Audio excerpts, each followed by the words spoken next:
ನಮ್ಮ TV Facebook page ನ like ಮಾಡಿ, ಯೂಟ್ಯೂಬ್ ಚಾನೆಲ್ ನ ಸಬ್ಸ್ಕ್ರೈಬ್ ಮಾಡಿ, ನಮ್ಮ ಎಲ್ಲಾ ಯೂಟ್ಯೂಬ್ ವಿಡಿಯೋ ಅಪ್ಡೇಟ್ಸ್ಗೆ ಬೆಲ್ ಐಕಾನ್ ಕ್ಲಿಕ್ ಮಾಡಿ. ನಮ್ಮ ಟಿವಿ, ಕರಾವಳಿ ಕರ್ನಾಟಕದ ನಾಡಿಮಿಡಿತ.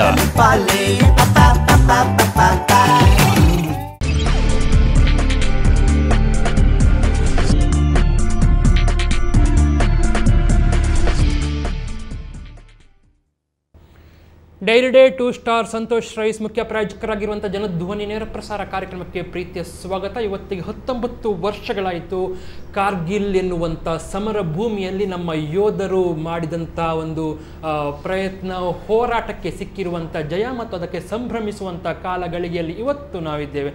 ಬಹುಶಃ ಕಾರ್ಗಿಲ್ನ ಪರಿಸರವನ್ನು ಅಥವಾ ದ್ರಾಸ್ ಏರಿಯಾದ ಭಾಗಗಳಲ್ಲಿ ಏನು ವಾರ್ ಮೆಮೋರಿಯಲ್ ಅಂತ ಏನು ಕಟ್ಟಿದ್ದಾರೆ, ಅಲ್ಲಿಗೆ ಹೋಗಿದ್ರೆ ಅಥವಾ ಆ ಪ್ರದೇಶದಲ್ಲಿ ಏನು ಹುತಾತ್ಮರ ಆ ಸ್ಮಾರಕಗಳನ್ನು ನೋಡಿದರೆ ನಿಜಕ್ಕೂ ಒಮ್ಮೆ ಮೈ ಜುಮ್ಮೆನ್ನಂತೆ. ಅದಕ್ಕಿಂತಲೂ ಹೆಚ್ಚು ರೋಮಾಂಚನ ಅಥವಾ ಕುತೂಹಲ ಆಗೋದು ಅದರಲ್ಲಿ ಭಾಗವಹಿಸಿದಂತಹ ನಮ್ಮ ವೀರ ಯೋಧರ ಕಥೆಗಳನ್ನು ಕೇಳುವಾಗ. ಅಂಥ ಕಥೆಗಳು ಮತ್ತು ಯಾವ ರೀತಿಯಲ್ಲಿಯೂ ಯುದ್ಧ ಭೂಮಿಯಲ್ಲಿ ಕೆಚ್ಚೆದೆಯಿಂದ ಹೋರಾಡಲಿಕ್ಕೆ ಮನಸ್ಸು ಮಾಡುವಂಥ, ಮೊದಲು ಅದಕ್ಕೆ ಸೇರುವಂಥ ಪ್ರಕ್ರಿಯೆಯಲ್ಲಿ ಇರುವಂಥ ತುಮುಲಗಳು ಮತ್ತು ಆ 15, 16, 17 ವರ್ಷ ಯುದ್ಧ ಭೂಮಿಯಲ್ಲಿ ಮತ್ತು ಬೇರೆ ಬೇರೆ ವಿಭಾಗಗಳಲ್ಲಿ ಸೇವೆ ಸಲ್ಲಿಸುತ್ತಾ ಭಾರತಾಂಬೆಯ ಏನು ಚರಣ ಕಮಲದಲ್ಲಿ ತಮ್ಮ ಒಂದು ಏನು ತ್ಯಾಗ ಮನೋಭಾವನೆಯನ್ನು ಅರ್ಪಿಸುವಂಥ ಸೈನಿಕರು, ಯೋಧರು ಇವತ್ತು 3 ಜನ ನಮ್ಮೊಂದಿಗಿದ್ದಾರೆ. ಆ 3 ಜನರನ್ನು ಮೊದಲಿಗೆ ನಾನು ಕಾರ್ಯಕ್ರಮಕ್ಕೆ ಸ್ವಾಗತಿಸ್ತಿದ್ದೇನೆ. ಮೊದಲಿಗೆ ನಮ್ಮೊಂದಿಗಿದ್ದಾರೆ ಸರ್ಜೆಂಟ್ ರಾಘವೇಂದ್ರ ಭಟ್ ಅವರು, ನಾರಾವಿ ಅವರು. ಇಂಡಿಯನ್ ಏರ್ಫೋರ್ಸ್ನಲ್ಲಿ ಸುಮಾರು 15 ವರ್ಷ ಸೇವೆ ಸಲ್ಲಿಸಿದ್ದಾರೆ.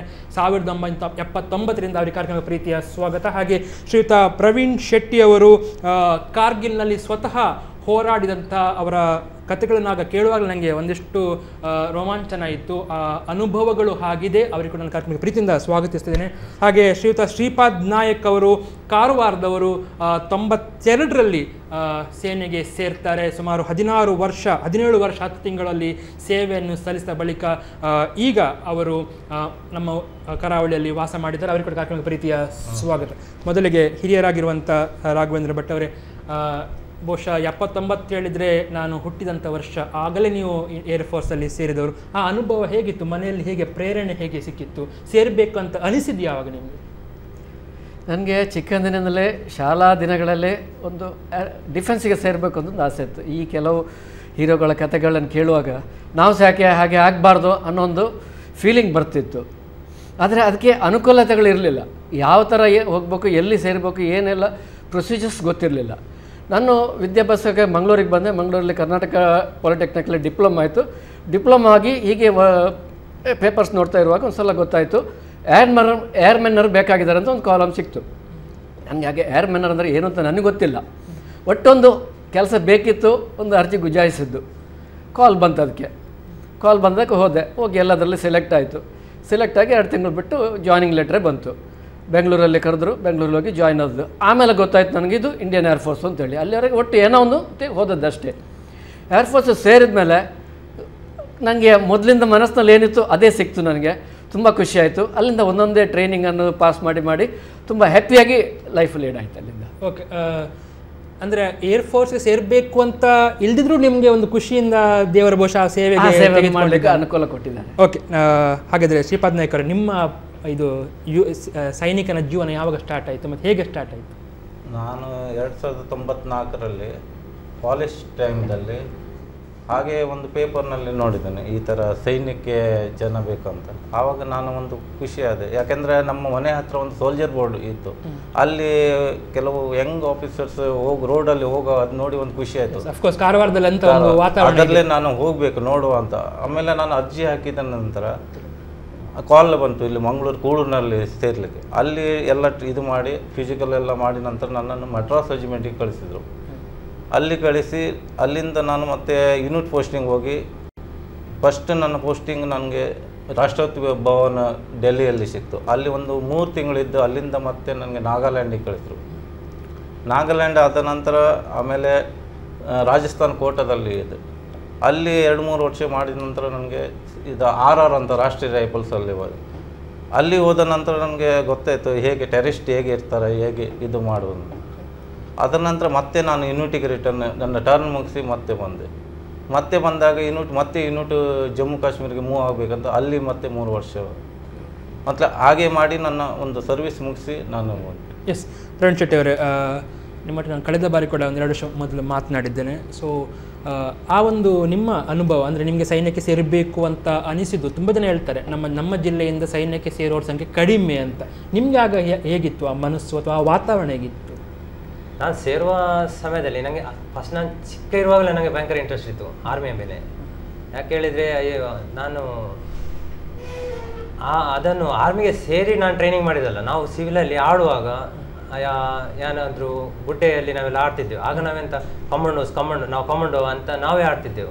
ಅದು ನನ್ನ ಬ್ರೈನಲ್ಲಿ ಕುತ್ಕೊಂಡಿತ್ತು, ಏನಾದ್ರೆ ನಾನು ಆರ್ಮಿಗೆ ಸೇರ್ಲೇಬೇಕಂತ, ಕಮಾಂಡ್ ಆಗ್ಲೇಬೇಕಂತ. ಅದು ನನ್ನ ಯಾಕೆ ಹೇಳಿದ್ರೆ ನಾನು ಅದು 7ನೇ ಕ್ಲಾಸಲ್ಲಿ ಇರುವಾಗ ನಾವು ಅದನ್ನೆಲ್ಲ ಆಡ್ತಿದ್ದೆವು. ಹಾಗೆ ಒಂದು ದಿವಸ ಇದು ಕೂಡಲೇ ಸೆಲೆಕ್ಷನ್ ಬಂದಿತ್ತು. ಆಗ ನಾನು PUC ಯಲ್ಲಿದ್ದೆ. ಸೆಲೆಕ್ಷನ್ ಬರುವಾಗ ನಾನು ಫಸ್ಟಿಗೆ ನಾನು PUC ಅಲ್ಲ, ನಾನು 10th ಅಲ್ಲಿ ಇರುವಾಗ ನಾನು ಹೋಗಿದ್ದೆ. ಬಟ್ ನಾನು ಆಗ ಹೈಟ್ ಸೇರಲಿಲ್ಲ, ವೇಟ್ ಇರಲಿಲ್ಲ, ಚೆಸ್ಟ್ ಇರಲಿಲ್ಲ, ಏನು ಸೇರಲಿಲ್ಲ. ಆಗ ನಮ್ಮ ಅಲ್ಲಿ ಆಫೀಸರ್ಸ್ ಹೇಳಿದರು, ನಿಮಗೆ ಇಷ್ಟು ಹೈಟ್ ಬೇಕು, 50 kg ವೆಯ್ಟ್ ಬೇಕು, ಅದನ್ನು ಮಾಡಿ ಬಾ ಅಂತ. ಆದರೆ ನಾನು ಆ ಟೈಮಲ್ಲಿ ಅದರ ಮೇಲೆ ಭಯಂಕರ ಗಮನ ಇಟ್ಟು ಪ್ರಾಪರ್ ಜಿಮ್ ಮಾಡ್ತಿದ್ದೆ, ಕರಾಟೆ ಚಾಂಪಿಯನ್. ಅದೆಲ್ಲ ಮಾಡಿ ನಾನು ನೆಕ್ಸ್ಟ್ ಟೈಮ್ ಸೆಲೆಕ್ಷನಿಗೆ ಹೋಗುವಾಗ ನಾನು ಹೈಟ್ ವೇಟ್ ಬರಬೇಕಂತ ಸ್ವಲ್ಪ ಸಾಹಸ ಮಾಡಿದೆ. ಆಗ ನೆಕ್ಸ್ಟ್ ಟೈಮ್ 97ನಲ್ಲಿ ನಾನು ಡೈರೆಕ್ಟ್ ಫಸ್ಟ್ ಟೈಮೇ ರನ್ನಿಂಗ್ ಎಲ್ಲ ಇದರಲ್ಲಿ ನಾನು ಪಾಸಾಗಿ ಜಾಯ್ನ್ ಆದಮೇಲೆ ನನಗೆ ನಾಸಿಕಲ್ಲಿ ಒಂದು ವರ್ಷ ಟ್ರೈನಿಂಗ್ ಮಾಡಿದೆ. ನಾಸಿಕ್ ನಂತರ ಜೀವನದಲ್ಲಿ ಏನು ಯೋಚನೆ ಮಾಡಿದೆ, ನನಗೆ ಜಮ್ಮು ಕಾಶ್ಮೀರ ಅಂತೆಲ್ಲ ಏರಿಯಾದಲ್ಲಿ ನನಗೆ ಸರಿ ಹಿಮಾಲಯ ವಿಷಯ ನಮಗೆ ಗೊತ್ತಿರೋದಿಲ್ಲ. ಆದರೆ ನಮಗೆ ಅದನ್ನು ನೋಡುವ ಏರಿಯಾ ಸರ್ವಿಸ್ ಹೇಗಿರ್ಬೋದು ಮತ್ತು ಹೇಗೆ ಸರ್ವಿಸ್ ಮಾಡ್ಬೋದು ಅಂತ ಅದು ಯೋಚನೆ ಮಾಡ್ತಿದ್ದೆ. ಆದರೆ ನನಗೆ ಅಟ್ ಎ ಟೈಮ್ ನನಗೆ ಅಲ್ಲಿಗೆ ಪೋಸ್ಟಿಂಗ್ ಬಂತು, ಬಾರಾಮುಲ್ಲಾ ಎಂಬ ಊರಲ್ಲಿ. ಹಾಗೆ ನಾನು 11 ವರ್ಷ ಇದು ಜಮ್ಮು ಕಾಶ್ಮೀರದಲ್ಲಿ ಸರ್ಚ್ ಮಾಡಿದ್ದೇನೆ, 11 ವರ್ಷ. ಬಾಕಿ ಉಳಿದ 5 ವರ್ಷದಲ್ಲಿ ಫಿರೋಜ್ಪುರ್, ರಾಜಸ್ಥಾನ್ ಹಾಗೆಲ್ಲ ಮಾಡಿದೆ. ಒಂದು ಕಾರ್ಗಿಲ್ ಬಗ್ಗೆ ನಿಮ್ಮ ಹತ್ರ ಮತ್ತೆ ಬರ್ತೇನೆ. ಹಾಗಿದ್ರೆ ಸರ್ಜೆಂಟ್ ರಾಘವೇಂದ್ರ ಭಟ್ ಅವರೇ, ಇಂಡಿಯನ್ ಏರ್ಫೋರ್ಸಿಗೂ ಈ ಮಿಲಿಟ್ರಿ ಅಥವಾ ನಮ್ಮ ಭಾರತೀಯ ಸೇನೆಗೂ ಏನು ವ್ಯತ್ಯಾಸ? ನೀವು ಯುದ್ಧ ಸಮಯದಲ್ಲಿ ನಿಮ್ಮ ಜವಾಬ್ದಾರಿನೂ ಅವರ ಜವಾಬ್ದಾರಿ ಹೇಗೆ ಪೂರಕವಾಗಿ ನೀವು ಸಹಕರಿಸ್ತೀರಿ? ಈ ಇಂಡಿಯನ್ ಏರ್ಫೋರ್ಸ್ ಅಂದರೆ ನಮಗೆ ಏರ್ ಡಿಫೆನ್ಸಸ್ ಇಂಪಾರ್ಟೆಂಟ್. ನಮ್ಮ ಬೇಸನ್ನು ರಕ್ಷಣೆ ಮಾಡ್ಕೊಳ್ಬೇಕು, ಅದರ ಮೇಲೆ ಆಕಾಶದಲ್ಲಿ ಬರುವಂಥ ಇದನ್ನು ಸಹ ರಕ್ಷಣೆ ಮಾಡ್ಕೋಬೇಕು, ಅದು ನಮ್ಮ ಡ್ಯೂಟಿ. ಸೊ ನಮಗೆ ಹೇಗಂದ್ರೆ ನನ್ನ ಡ್ಯೂಟಿ ಹೇಗಿತ್ತಂದರೆ ಅದರಲ್ಲಿ ಕಮ್ಯುನಿಕೇಷನ್, ನಾವು ರಡರನ್ನು ವಾಚ್ ಮಾಡ್ತಾ ಇರಬೇಕು. ರಡರನ್ನು ವಾಚ್ ಮಾಡ್ತಾರೆ, ಅದ್ರಲ್ಲಿ ಏನಾದರೂ ಫಾರಿನ್ ಆಬ್ಜೆಕ್ಟ್ ಕಂಡ್ರೆ ಏರಲ್ಲಿ ಅದು ರಿಫ್ಲೆಕ್ಟ್ ಆಗ್ತದೆ. ಆ ರಿಫ್ಲೆಕ್ಟ್ ನಾವು ಇಮಿಡಿಯೇಟ್ ಬೇರೆಯವ್ರಿಗೆ ಕಮ್ಯುನಿಕೇಟ್ ಮಾಡಬೇಕು, ನಮ್ಮ ಸೀನಿಯರ್ಸಿಗೆ. ಅದಕ್ಕೆ ಬೇಕಾದಾಗೆ ಆ್ಯಕ್ಷನ್ ತೊಗೊಳ್ತಾರೆ. ಅವ್ರಿಗೆ ಫೈಂಡ್ ಔಟ್ ಮಾತಾಡೋದು ಅಂತಂದೇಳಿ, whether it is friendly or enemy, whatever it is find out ಮಾಡ್ತಾರೆ. ತುಂಬ ಸೂಕ್ಷ್ಮ ಕೆಲಸ ಅದು ನಮ್ಮ ಕೆಲಸ ಅಷ್ಟೇ. ರಡರ್ ವಾಚ್ ಮಾಡಿ ಅದಕ್ಕೆ ಬೇಕಾದ ಕಮ್ಯುನಿಕೇಷನ್ ಮಾಡೋದು ಅಷ್ಟೇ. ಕುತೂಹಲಕಾರಿ ಘಟನೆಗಳು ಅಥವಾ ನೆನಪುಗಳು ಯಾವತ್ತದಿದೆಯಾ ಅಂಥದ್ದು? ಆ ಸಮಯದಲ್ಲಿ 15 ವರ್ಷಗಳ ಇತಿಹಾಸ ಒಂದು ಕರೆ ಕಾಯ್ತಾ ಉಂಟು, ಅದನ್ನು ಸ್ವೀಕರಿಸ ನನ್ನ ಬಗ್ಗೆ ನಿಮ್ಮ ಹತ್ರ ಬರ್ತೇನೆ. ಹಲೋ, ನಮಸ್ತೆ, ಹೇಳಿ. ನಮಸ್ತೆ, ತಮ್ಮ ಹೆಸರು ಮತ್ತೆ ಎಲ್ಲಿಂದ ಕರೆ ಮಾಡ್ತಾ ಇದ್ದೀರಿ? ಓಕೆ, ಸ್ವಲ್ಪ ಗಟ್ಟಿ ಮಾತಾಡಿ. ಹೇಳಿ ಹೇಳಿ ಹೇಳಿ. ಹಾಂ,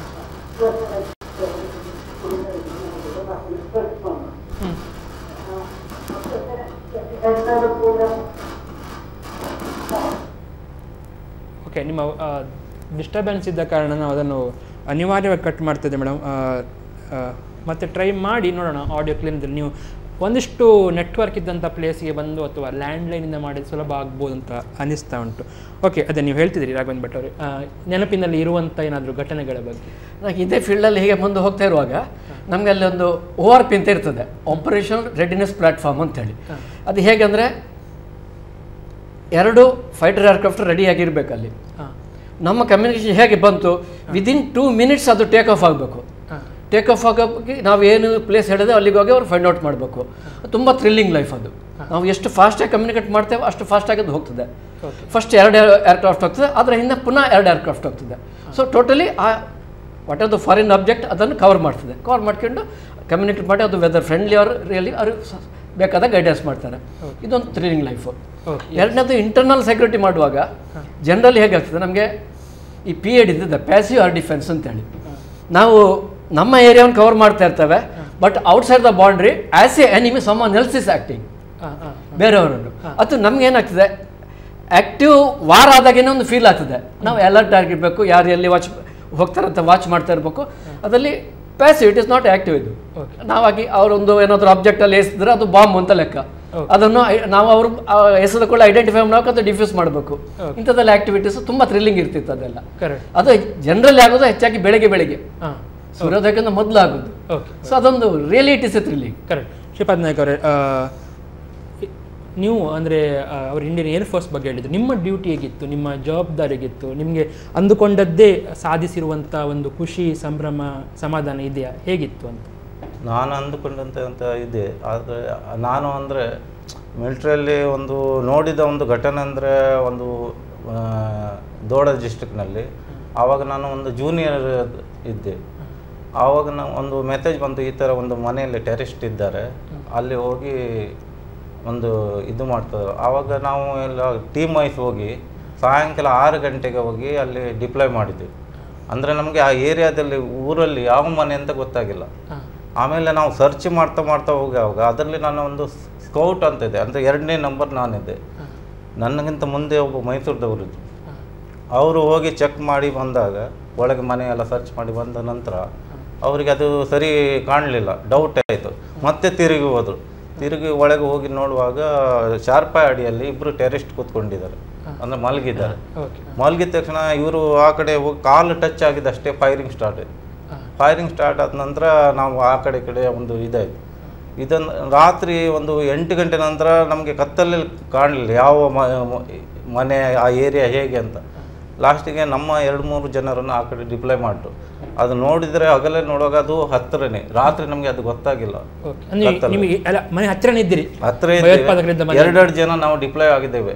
ಅದು ರಾತ್ರಿ ನನ್ನ ಹತ್ರ ಒಂದು 3 ಮ್ಯಾಗ್ಜಿನ್ ಫುಲ್, ಅದರಲ್ಲಿ ಒಂದು 4 ರೌಂಡ್ ನಾನು ಫೈರ್ ಮಾಡಿದ್ದೇನೆ. ಫೈರ್ ಮಾಡಿ, ಯಾಕಂದರೆ ಆ ಹೆದರಿಕೆ ಹತ್ತಿರ ಇದೆ, ಅಂದರೆ ಭಾಳ ಫೈರಿಂಗ್ ಅವರೇ ಜಾಸ್ತಿ ಮಾಡ್ತಾ ಇದ್ದಾರೆ. ಆಮೇಲೆ ಬೆಳಿಗ್ಗೆ ಒಂದು 5 ಗಂಟೆಗೆ ಮತ್ತೆ ಫೈರಿಂಗ್ ಸ್ಟಾರ್ಟ್, ಅವ್ರು ಸ್ಟಾಪ್ ಮಾಡ್ತಾರೆ, ನಾವು ಫೈರ್ ಮಾಡೋ ಹತ್ತಿರ. ಬೆಳಿಗ್ಗೆ 5 ಗಂಟೆಗೆ ನನ್ನ ಕಾಲು ಫೈರ್ ಮಾಡಲಿಕ್ಕೆ ಆಗ್ತಾಯಿಲ್ಲ, ಕಾಲು ಹೀಗೆ ಹೊಡಿತಾ ಇದೆ ಆಟೋಮೆಟಿಕ್. ನನಗೆ ಅಂದರೆ ಆ ಹೆದರಿಕೆಯಿಂದ ಹೊಡಿತಾ ಇದೆ. ನನ್ನ ಮ್ಯಾಗ್ಜಿನ್ ಹಾಗೆ ಇದೆ, ಗನ್ ಎತ್ತಿದ್ದು ಹಾಗೆ ಇದೆ. ಅಂದರೆ ಅಷ್ಟು ಲಾಸ್ಟಿಗೆ ಒಂದು ಪಕ್ಕದಲ್ಲೇ ಒಂದು 50 ಮೀಟ್ರ್ ಪಕ್ಕದಲ್ಲಿ ಒಬ್ಬರು ಇದ್ದು, ಅವರು ಯಾವುದೋ ಒಂದು ಬುಲೆಟಿಂದ ಅವರು ಅಲ್ಲೇ ಸ್ಪಾಟ್ ಇದ್ದಾರೆ. ಅದರಿಂದ ಇನ್ನೂ ಹೆದರಿಕೆ ಜಾಸ್ತಿ ಆಯಿತು. ಅಂದರೆ ಜೊತೆಗಿದ್ದವರು ಹೋದರು, ಮತ್ತು ನಾವು ಇಬ್ಬರೇ ಹೇಗೆ ಅಂತ. ಆಮೇಲೆ ಅಲ್ಲಿಂದ ನಮ್ಮ ಬೇರೆ ಒಂದು ಟೀಮ್ ಬಂದು ಆಮೇಲೆ ಅವರನ್ನು ಅಲ್ಲಿ ಎಲ್ಲ ಫೈರ್ ಮಾಡಿ ಒಬ್ಬರನ್ನು ಹೊಡೆದು ಇದು ಮಾಡಿ, ಇನ್ನೊಬ್ಬರು ಡೋರು ಹೊಡೆದು ಹೊರಗೆ ಓಡುವಾಗ ಅಲ್ಲಿ ಮತ್ತೆ ಬೇರೆ ಪಾರ್ಟಿ ಹೊಡೆದ ನಂತರ ನಮಗೆ ಒಂದು ಗೊತ್ತಾಯಿತು, ಇಲ್ಲಿ ಕ್ಲಿಯರ್ ಆಯಿತು ಅಂತ. ಅಂದರೆ ಸಾವು ಹತ್ತಿರ ತನಕ ಬಂದು ಹೋಯ್ತು ಅಂತ ನಿಮ್ಗೆ? 2-3 ಸಲ ನನ್ನ ಸೈಡಿಂದ ಬುಲೆಟ್ ಫಾರ್ ಆಯಿತು. ಅಂದರೆ ಆ ಬಂಡಿಗೆ ಫೈರ್ ಆಗಿ ಅಲ್ಲಿಂದ ರಿಕೋಜೆಟ್ ಆಗಿ ಬೇರೆ ಕಡೆ ಹೋಯ್ತು. ಕರೆಕ್ಟ್. ಪ್ರೇಮ್ ಶೆಟ್ಟಿ ಅವರು, ಅದು ಒಂದು ರೀತಿದು. ನೀವು ಸ್ವತಃ ಕಾರ್ಗಿಲ್ ರಣಭೂಮಿ ಅಂತ ಹೇಳಿದ್ರೆ ಬಹುಶಃ ಅದರ 10 ಪಾಲು ನನಗೆ ಒಂದು ಫೀಲಿಂಗ್ ಇರ್ಬೋದು ಅಂತ ಅನಿಸ್ತಾ ಇತ್ತು. ಹೇಗೆ ನಿಮ್ಮ ಮೊದಲ ದಿನ ಹೇಗಿತ್ತು? ಮೊದಲ ದಿನ ಹೇಳಿದರೆ ನಾವು ಆಲ್ರೆಡಿ ನಾನು ರಜೆಯಲ್ಲಿದ್ದೆ, ಆಗಲೇ ಕಾಲ್ ಬಂತು. ರಜೆಯದ್ದು ಒಂದು 2 ದಿವಸ 3 ದಿವಸ ಟೆಲಿಗ್ರಾಮ್ ಬಂದಿದೆ ಮನೆಗೆ ವಾಪಸ್ ಬರಬೇಕಂತ. ಯಾಕೆ ಹೇಳಿದ್ರೆ ನಾನು ಗೇಮಲ್ಲಿದ್ದೆ, ಅದರಿಂದ ಬಾಕ್ಸಿಂಗ್ ಇಂಡಿಯನ್ ಟೀಮಲ್ಲಿ ಆಡಿದ್ದೆ, ನಾನು ಜೂನಿಯರ್ ಟೀಮಲ್ಲಿ. ಹಾಗೆ ನಾನು ಗೇಮ್ ಅಂತ ಎಣಿಸಿದ್ದು. ಅಲ್ಲಿ ಹೋದ್ಮೇಲೆ ಗೊತ್ತಾದ ಇದು ವಾರದ್ದು. ಶ್ರೀನಗರ ಮುಟ್ಟುವ ತನಕ ನಮಗೆ ಗೊತ್ತಿರಲಿಲ್ಲ ವಾರ ಅಂತ. ಓಕೆ, ಒಂದು ಕರೆ ಸ್ವೀಕರಿಸಿ ನಾನು ಬರ್ತೇನೆ. ಒಬ್ಬರು ಮತ್ತೆ ಮಾತಾಡಿ ಕಾಯ್ತಾ ಇರ್ಬೋದು. ಹಲೋ, ನಮಸ್ಕಾರ. ಹೇಳಿ. ಹಾಂ, ಹೇಳಿ. Ex service man. ಓಕೆ, ತುಂಬ ಖುಷಿ ನಿಮಗೆ. ಓಕೆ, ನಮಗೆ ನೀವು ಮಾತಾಡಿದ್ರೆ ತುಂಬ ಖುಷಿ ಆಗ್ತಾ ಉಂಟು.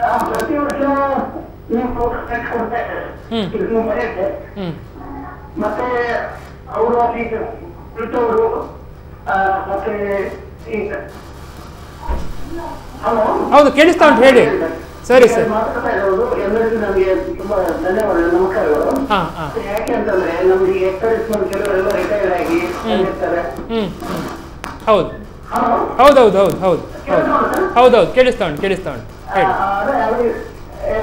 ಈ ಎಲ್ಲ ನಡೆಸ್ಕೊಡ್ತಾ ಇರ್ತಾರೆ. ಹೌದು, ಕೆಲವರು ಬಂದ ಮೇಲೆ ಅವರಿಗೆ ಈ ಕೆಲಸದಲ್ಲಿ ಇರ್ತಾರೆ, ಹಿಂಗ್ ಇರ್ತಾರೆ. ಹೌದು, ಮತ್ತೆ ಅವರಿಗೆ ನಡೀತಾ ಇರೋದು ಕೆಲವರು ಫೋಟೋದೆಲ್ಲ ನೋಡುವಾಗ ನಮಗೆ ಭಾರಿ ಇಷ್ಟ ಬರ್ತದೆ. ಯಾಕಂತಂದ್ರೆ ಜನರಿಗೆಲ್ಲ ನೀವು ಒಂದು ತೋರಿಸ್ಕೊಡ್ತಾ ಇದ್ದಾರೆ ಪಬ್ಲಿಕ್ಕಿಗೆ. ಅದಕ್ಕೆ ನಿಮಗೆ ತುಂಬಾ ಧನ್ಯವಾದ. Thank you. ಧನ್ಯವಾದ. ಎಕ್ಸ್ ಸರ್ವಿಸ್ ಮ್ಯಾನ್ ಅಂತ ಹೇಳಿದ್ರೆ ನಿಮಗೆ ಶುಭಾಶಯಗಳು. ಅಂದರೆ 19 ವರ್ಷ ನೀವು ಅಂದರೆ ನಾವು ಎಲ್ಲರೂ ಕೂಡ ಸಂಭ್ರಮಿಸಬೇಕು. ಇವತ್ತು ಕಾರ್ಗಿಲ್ ನಮಗೆ ಆ ಒಂದು ಸಂಭ್ರಮದ 19ನೇ ವರ್ಷ 19 ವರ್ಷ ಅಂತ ಹೇಳ್ಬೋದು. ಓಕೆ ಪರಂಚೇಟ್, ನೀವು ಹೇಳ್ತೀರಿ ರಜೆಯಲ್ಲಿದ್ದರೆ ನಿಮಗೆ ಟೆಲಿಗ್ರಾಮ್ ಬಂತು ಅಂತ ಹೇಳಿದ್ರಿ. ನಾನು ಆಗಲೇ ವಾಪಸ್ ಹೊರಟಿದ್ದೆ. ಹೊರಟ ನಂತರ ನಮಗೆ ನಮ್ಮ ರೆಜಿಮೆಂಟ್ ಉರಿ ಸೆಕ್ಟ್ರಲ್ಲಿ ಇತ್ತು. ಉರಿ ಸೆಕ್ಟರ್ ಗೊತ್ತಿರ್ಬೋದು, ಇದಕ್ಕಿಂತ ಮೊದಲೊಮ್ಮೆ ಫಿದಾನ್ ಅಟ್ಯಾಕ್ ಆಗಿ 17 ನಮ್ಮ ಇತ್ತೀಚೆಗೆ ಆ ಏರಿಯಾಗಿಂತ ಅದಕ್ಕಿಂತ ಎದುರು ಇಸ್ಲಾಮಾಬಾದ್ ಕಾಣ್ತದೆ. ಆ ಏರಿಯಾದಲ್ಲಿ ನಮ್ಮ ಗನ್ ಡಿಪ್ಲಾಯ್ ಆಯಿತು. ಬಾಜ್ ಗನ್ ಏರಿಯಾ ಅಂತ ಹೇಳ್ತಾರೆ. ಅಲ್ಲಿಂದ ನಮಗೆ ನಮ್ಮದು ಒಂದು 19 RT ಬ್ರಿಗೇಡ್ ಅಲ್ಲಿ ಒಂದೇ ಒಂದು ರೆಜಿಮೆಂಟ್. ಯಾಕಂದ್ರೆ ನಾನು ಇರೋದು ಟೆಂಪ್ಲೋ ಮೋಟರ್ 160 mm ಟೆಂಪ್ಲೋ ಮೋಟರ್ ಎಂಬ ರೆಜಿಮೆಂಟ್ ಅಲ್ಲಿ ಇದ್ದೆ. ಅದು ಆ ರೆಜಿಮೆಂಟ್ ಅದರಲ್ಲಿ ಇದ್ದದ್ದು 17 ಗನ್ ಇತ್ತು ಆ ಟೈಮಲ್ಲಿ. ಅದು ವರ್ಲ್ಡ್ ಅಲ್ಲಿ ಒಂದೇ ರೆಜಿಮೆಂಟ್ ಇರೋದು ಹೆವಿ ಮೋಟರ್ ಅಂತ. ಅದಕ್ಕೆ ನಮ್ಮ 19 RT ಬ್ರಿಗೇಡ್ ಇಂದ ನಿಮಗೆ ಕಾರ್ಗಿಲ್ ಮೂವ್ ಆಗ್ಬೇಕಂತ ರಾತ್ರಿ ಇದು ಬಂದೆ. ನಾವು ಖಾಲಿ ಟೋಟಲ್ 5 ಜನ 2600 ಸೆಲ್ ಇದೆ ಗೋಲ. ಅದು ಒಂದರದ್ದು ವೆಯ್ಟ್ ಕಾರ್ಟ್ರಿಜ್ ಪ್ಲಸ್ ಇದ್ರೆ ಅದು 44.5 kg ಆಗ್ತದೆ. ಆದರೆ ಒಬ್ಬರೇ ಅದನ್ನು ಲೋಡ್ ಮಾಡಿ 2600 ರೌಂಡ್ ಲೋಡ್ ಮಾಡಿ ರಾತ್ರಿ ನಾವು ಶ್ರೀನಗರವರೆಗೆ ತಲುಪಿದ್ದೆವು. ಶ್ರೀನಗರದಿಂದ ನಮಗೆ ಸೋನಮಾರ್ಗಲ್ಲಿ ಹೋಲ್ಟ್ ಆಗಿ, ಯಾಕಂದರೆ ಸರ್ ಹೇಳಿದ್ದು ಡೇ ನೈಟ್ ಆ ಹೇಳಿದ್ರೆ ಮೂವ್ಮೆಂಟ್ ಆಗೋದು ಫಸ್ಟ್ ಲೈಟಿಂದ ಮೊದಲು ಲಾಸ್ಟ್ ಲೈಟಿನ ನಂತರ. ಯಾಕಂದರೆ ರಾತ್ರಿ ಆಗುವ ಸಮಯದಲ್ಲಿ ನಾವು ಮೂವ್ ಆದರೆ ಯಾರಿಗೆ ಸಹ ಅದು ಕಾಣೋದಿಲ್ಲ. ಆ ಟೈಮಲ್ಲಿ ಮೂವ್ ಆಗಿ ನಾವು ಸೋನಮಾರ್ಗದಲ್ಲಿ ಹಾಲ್ಟ್ ಆಗಿದೆ. ಹಾಲ್ಟ್ ಆಗುವಾಗ ಅಲ್ಲಿ ಒಂದು ಆಗ 3 ಟನ್ ಅಂತ ಒಂದು ಗಾಡಿ ಬಂತು. ಅದ್ರ ಟ್ಯಾಕ್ಟಿಕಲ್ ನಂಬರ್ ಇದೆ 232 ಅಂತ. ಅದು ಹೇಳಿದ್ರೆ ನಮ್ಮ ರೆಜಿಮೆಂಟ್ ಗಾಡಿ. ಹಾಗೆ ನಮ್ಮ ಅದರಲ್ಲಿ ಹೇಳುವ ಡೆಡ್ ಬಾಡಿ, ತುಂಬ ಡೆಡ್ ಬಾಡಿ ಇತ್ತು. ಯಾಕಂದ್ರೆ ಅದು ಡಿಟೇಲ್ ಆಗಿದ್ದದ್ದು ಅದೇ ಡೆಡ್ ಬಾಡೀಸ್ ತಾಗಿದವರನ್ನೆಲ್ಲ ತಂದು ಸೋನಮಾರ್ಗೆ ಮುಟ್ಟಿಸೋದು ಕೆಲಸ ಬಂದಿದೆ. 2-3 ಹೆಲಿಕಾಪ್ಟರ್ ಬಂದಿತ್ತು. ಹಾಗೆ ಅದು ಬರುವಾಗ ನಮಗೆ ನನ್ನ ಚಿಕ್ಕ ಸರ್ವಿಸ್ ಆಗ ನಮಗೆ ಕುತೂಹಲ ಬಂತು, ನೋಡ್ಬೇಕು ಯಾರದು. ನಾನು ಹೋಗಿ ಅಲ್ಲಿ ಒಂದು ಬಟ್ಟೆಯನ್ನು ನಮಗೆ ತೋರಿಸ್ಲಿಕ್ಕೆ ಅಂತ ಅವರೇ ಎನ್ನಿಸ್ತಾರೆ. ಈಗ ನಾವು ಜೂನಿಯರ್ಸ್ ನಾವು ಹೆದರ್ತೇವೆ. ನಾನು ಹೆದರ್ದಂತ ನಮ್ಮ ಇದರಲ್ಲಿ ಇರಲಿಲ್ಲ. ಬಟ್ ಅದು ಫಸ್ಟ್ ಮುಖವನ್ನು ತೆಗೆಯುವಾಗವೇ ಅದು ಕಾಮರಾಜ್ ಡೆಡ್ ಬಾಡಿ. ಅದೊಂದು ನಮಗೆ ಶಾಕ್ ಆದಾಗಾಯಿತು. ಯಾಕೆ ಹೇಳಿದ್ರೆ ನನ್ನೊಟ್ಟಿಗೆ ಇದ್ದವ, ನನ್ನ ಕಂಪನಿ ನನ್ನ ಒಟ್ಟಿಗೆ ಇದ್ದು, ನಾವು ಒಟ್ಟಿಗೆ ಬಾರಾಮುಲ್ಲದಲ್ಲಿ ಒಟ್ಟಿಗೆ ಒಂದೇ ಪೋಸ್ಟಲ್ಲಿ ಎಲ್ಲ ಡ್ಯೂಟಿ ಎಲ್ಲ ಮಾಡಿದವರು. ಅವನಿದು ಕೂಡ ಆಗ ಒಂಥರದ ಕೋಪ ಎಂಬುದು ತುಂಬ ಜಾಸ್ತಿ ಆಯಿತು ಪಾಕಿಸ್ತಾನ ಮೇಲೆ. ಇನ್ನೂ ಒಂದು ಧೈರ್ಯ ಇತ್ತು, ಸಾಯೋದಿಲ್ಲ, ಸತ್ರೆ ಕೊಂದೇ ಸಾಯೋದು ಅಂತ. ಅದೊಂದು ತಲೆಯಲ್ಲಿ ನನ್ನದು ಇದಾಗಿತ್ತು. ಆಮೇಲೆ ಅಲ್ಲಿಂದ ರಾತ್ರಿ ನಾವು ದ್ರಾಸ್ಗೆ ಮೂವ್ ಆದೆವು. ಮಂದ್ರಾಸ್ ಅಂತ ಊರು, ಅಲ್ಲಿ ಡಿಪ್ಲಾಯ್ ಆಯಿತು. ಅದೇ 11 ತಾರೀಕು ತೊರಳಿನ ಮೇಲೆ .5440 ಅಂತ ಹೇಳ್ತಾರೆ, ಅದರ ಮೇಲೆ ಫಸ್ಟ್ ಅಟ್ಯಾಕ್ ಮಾಡಿದ್ದು ನಾನು RTದು ಗನ್ನರ್ ಆದ್ರಿಂದ ನನಗೆ ಒ ಪಿ ಆಫೀಸರ್ ಒಟ್ಟಿಗೆ ಹೋಗ್ಲಿಕ್ಕೆ, ಇನ್ಫೆಂಟ್ರಿ 2nd ರಾಜ್ ರೈಫಲ್ ಒಟ್ಟಿಗೆ ನನಗೆ ಮೂವ್ ಆಗಲಿಕ್ಕೆ ಇದು ಚಾನ್ಸ್ ಸಿಕ್ಕಿತು. ಅದು ಫಸ್ಟ್ ಎಕ್ಸ್ಪೀರಿಯನ್ಸ್ ಹೇಳಿದರೆ ಅದು ಡೆಡ್ ಬಾಡಿ ಫಸ್ಟ್ ನೋಡಿದ ನಂತರ ಮತ್ತೆ ನಮಗೆ ಅದು ನನ್ನ ತಲೆಯಲ್ಲಿ ಇದೆ ಸಾಯೋದು ಇದು ಅಂತೇಳು. ಆದರೆ ಒಂದು ಅಟ್ಯಾಕ್ ಮಾಡೋದ್ರಲ್ಲಿ ನಾನು ಒಂದೆರಡನ್ನಾದರೆ ಸಹ ಉರುಳಿಸಿ ಹೋಗೋದಂತ ಅದು ತಲೆಯಲ್ಲಿತ್ತು. ಆಮೇಲೆ ತೆರಳಿನ ಅಟ್ಯಾಕ್ ನಾವು ರಾತ್ರಿ ಅಟ್ಯಾಕ್ ಮಾಡಿದ ನಂತರ ಪೂರಿ ಒಂದು 11 ಗಂಟೆ ನಂತರ ನಾವು ಮೂವ್ ಆದದ್ದು. ಅಲ್ಲಿ ಮೂವ್ ಆಗುವಾಗ ಎಂತ ಸೆಲ್ ಬೀಳ್ತದೆ, ಹೊಂಡಾಗುವ ಅದೇ ಫೈರ್ ಆ್ಯಂಡ್ ಮೂವ್ ಹೇಳ್ತೇವೆ ಇವರಿಗೆ ಇದರಲ್ಲಿ ಗೊತ್ತದು. ಫೈರ್ ಆ್ಯಂಡ್ ಮೂವ್ ಆ ಹೊಂಡದಲ್ಲಿ ಕೂತ್ಕೊಳ್ಳೋದು, ಜಸ್ಟ್ RT ಸೆಲ್ ಬರ್ತದೆ, ಬೀಳ್ತದೆ, ಬಫರ್ಸ್ ಎಲ್ಲ. ಯಾಕೆ ಹೇಳಿದರೆ ಅಲ್ಲಿ ಒಂದು ದೀಪಾವಳಿ ಹೇಳೋದು ಲೆಕ್ಕಕ್ಕಿಲ್ಲ, ಅದಕ್ಕಿಂತ ಡಬಲ್ ರಾಕೆಟ್ ಲಾಂಚರ್ 40 ರೌಂಡ್ ಟಪ್ ಫೈರ್. 11 ಸೆಕೆಂಡಿಗೆ 40 ರೌಂಡ್ ಹೋಗಿ ಆಯಿತು, 40 ರೌಂಡ್ ಸೆಲ್. ಹಾಗೆ ಅದು ಫೈರ್ ಆಗಿ ಹೊಂಡಾಗಿ ಅದರಿಂದ ಮೂವ್ ಮಾಡಿದ್ರು. ಸೇಮ್ ಟೈಮ್ ಅವರು ಕೂಡ ಹಾಗೇನೆ ಇರ್ತಾರೆ ಅಥವಾ ಅವರದ್ದು ಸೇಫ್ ಲೊಕೇಶನ್ ಇರುತ್ತೆ? ಅಂದ್ರೆ ಮೇಲೆ ಇತ್ತು, ನಾವು ಕೆಳಗಿದ್ವಿ ಅಂತ ಯಾಕೆ ಹೇಳಿದ್ರೆ ಅವ್ರ ಮೇಲೆ ಇದ್ದದು. ಅವರು ಯಾಕೆ ಹೇಳಿದ್ರೆ ಸೆಲ್ಫ್ ಟ್ರೆಂಚ್ ಹೇಳಿದ್ರೆ ಕಲ್ಲಿನ ಒಳಗೆ ಟ್ರಂಚ್ ಮಾಡಿದ್ರು. ಅದರಿಂದ RT ಸೆಲ್ಲಿಂದ ಅವರು ಉಳಿತಿದ್ರು. ಕೆಲವು ಪೋಸ್ಟ್ ಹೇಗೆ ಮಾಡಿದ್ರು ಹೇಳಿದ್ರೆ LMG ಇಡ್ಲಿಕ್ಕೆ ಮತ್ತು ಇದು ಮಾಡಲಿಕ್ಕೆ ಅದು ಬಂಕರ್ನ ಹೊರಗಡೆ ಕಲ್ಲನ್ನು ಹೀಗೆ ಬಾಕ್ಸ್ ಟೈಪ್ ಮಾಡಿ ಅದರ ಆಡಲ್ಲಿ ಕೆಳಗೆ ಫೈರ್ ಮಾಡಿ ಅವ್ರು ಗ್ರೆನೇಡ್ ತೆಗೆದು ನಮ್ಮ ಮೇಲೆ ಬಿಸಾಡ್ತಿರ್ಲಿಲ್ಲ, ಜಸ್ಟ್ ಪಿನ್ ತೆಗೆದು ಬಿಡ್ತಿದ್ರು.